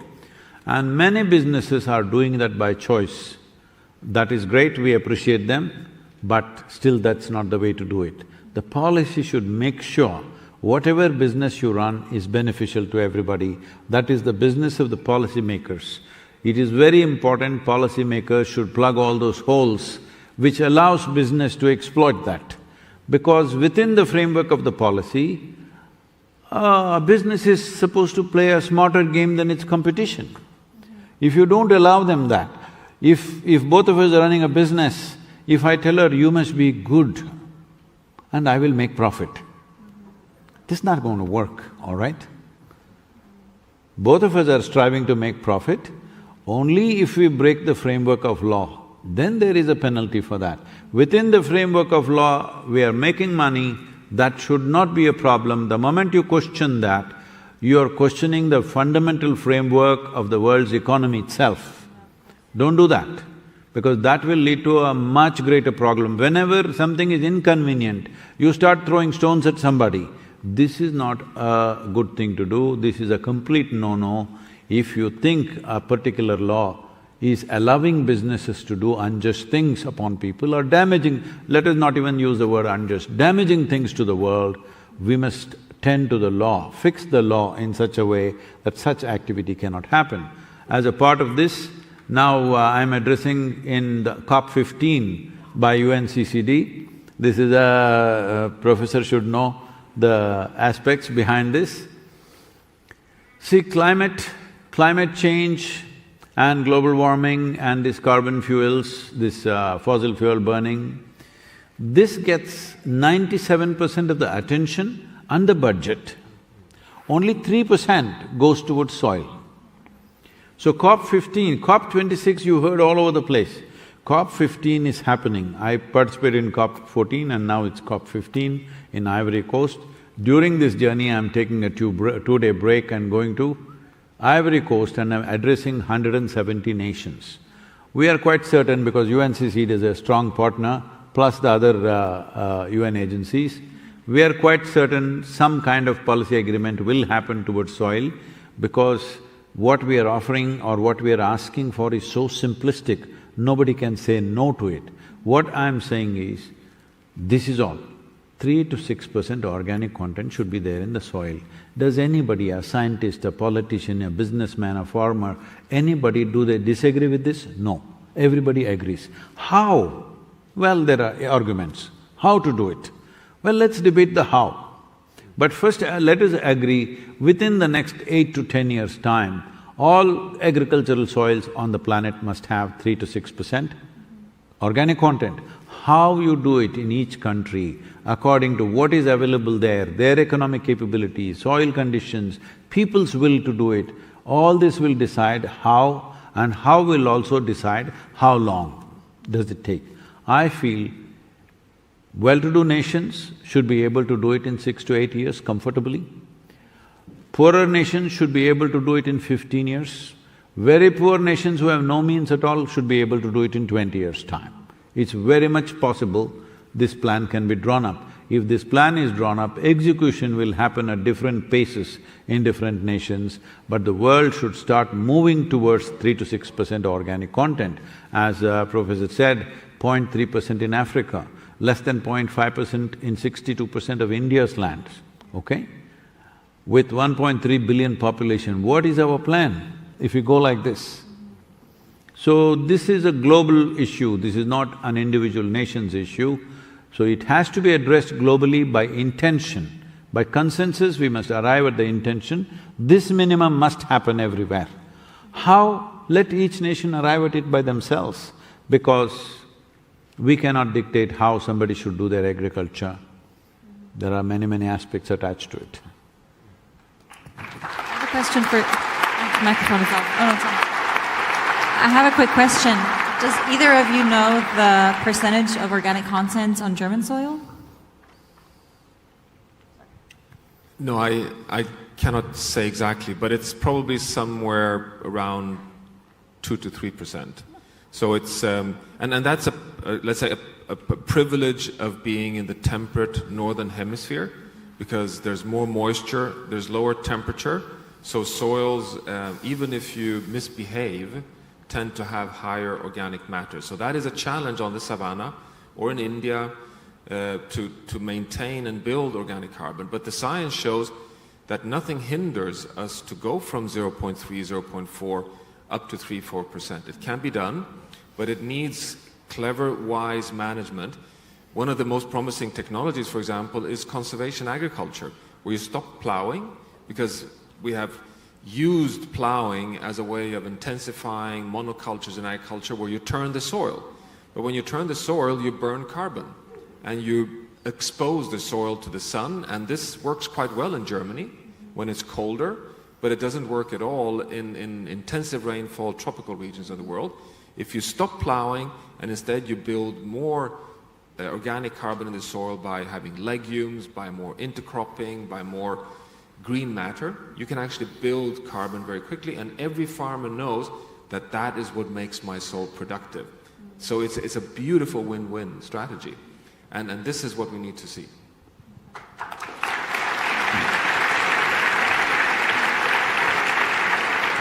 And while I'm at it, just to share with you the power of what Sadhguru just said. So soils, even if we've mismanaged them, contains 3 times more carbon just in the first 1 meter than the atmosphere. So the atmosphere we've loaded with so much carbon that we have caused 1.2 degrees Celsius warming, the warmest temperature on Earth since we left the last ice age, and we see the impacts with major increase in extreme events that is hitting economies everywhere in the world and humans everywhere. But the soils are so powerful that they have 3 times more carbon, despite the fact that we've mismanaged them.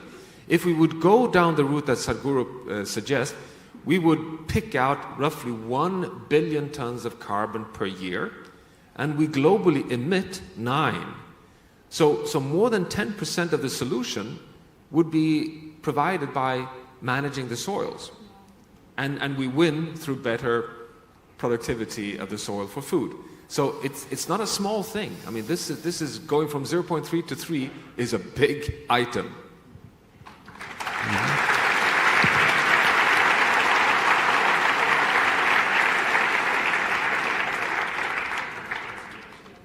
Now already people have been on the chair, you need to go higher.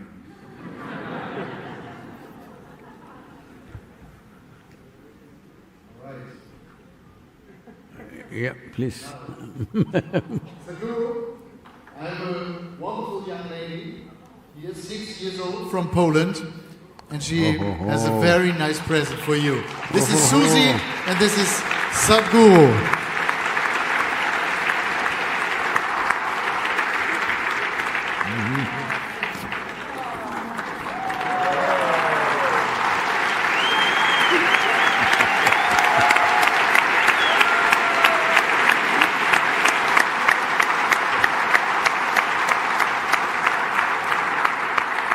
What did it say? This is the name, is it? What's her name? Watch it. Save soil and in Polish, Rachumi Glebe. Is it right? Ich schau zur Mama da vorne. Okay. Rachumi Glebe. Anna, thank you. So Susie, it's a big honor. Thank you so much. Now we have a new friend. Thank you very much. Okay, Susie, this is your applause. Das ist dein ganz, ganz großer Applaus. Everybody's clapping their hands for you. Susie, thank you. Okay. I will bring you back. Sadhguru, Toni, Professor Rockström, thank you a lot for a wonderful impact. I am deeply impressed. I said it as before. I think we are all really deeply impressed after a fantastic 2 hours night here in Berlin. And the main thing for me, I will bring it back home with a sentence. Ich nehme es mit nach Hause und ich glaube, das tun hoffentlich alle von euch, von uns genauso. Es beginnt in uns. It starts in ourselves. And I think this is one of the most important things we have to mention. We have to think every day about that fact. Dankeschön, dass ihr da seid. Vielen, vielen Dank für die brillante Energie. Bleibt noch einen Moment. Denn wir haben einen Song und gemeinsam mit euch wollen wir gerne diesen Song feiern. We have a song. Let's celebrate the song Save Soil all together. Vielleicht aufstehen wäre schön. Die Plakate dazu. Und dann zum Schluss gemeinsam hier dieses Bild. Auch Sadhguru hat das entsprechende Bild. Professor Rockström muss gerade gehen. Thank you so much. Dankeschön. Die nächsten Termine warten. Toni, brilliant job. Thank you a lot. There is a soil anthem that all of you... And here's the soil anthem now. With our band, we have this one.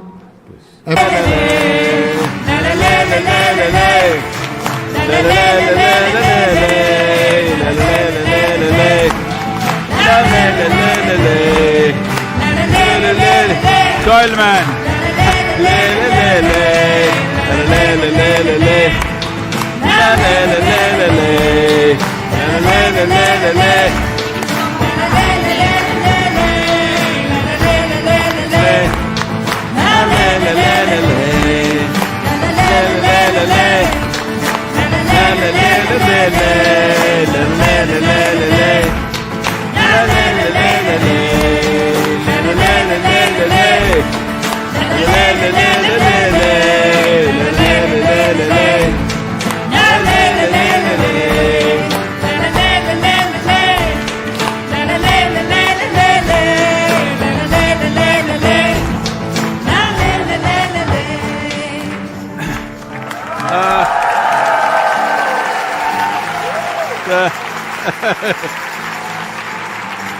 The next 100 days, next 100 days, every day, at least 10 to 15 minutes, dedicate your time to enhance the message.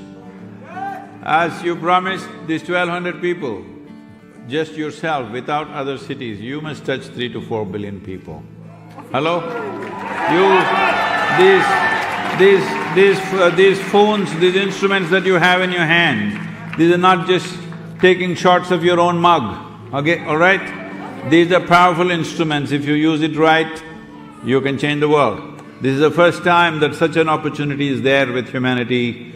Just, let's say, 50 years ago or even 25 years ago, we could never talk to the world. This is the first time. Many great beings have come, but when they spoke, hardly 10 people heard. This is the first time every one of us can speak to the world. When we have this means, when we have these technologies, and when we have the capability, if we don't do something that is so significant for us and for future generations, it shows that we just don't care enough. That's what it means. In our lives, if we do not do what we cannot do, there is no issue. But in our lives, if we do not do what we can do, we are a disaster. Are we a disaster? No! To save soil, let's make it happen.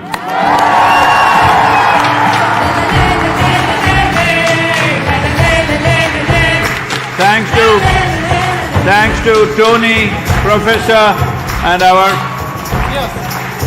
What? Matthias. Matthias. Thanks to all of them for being here. Wonderful to have you.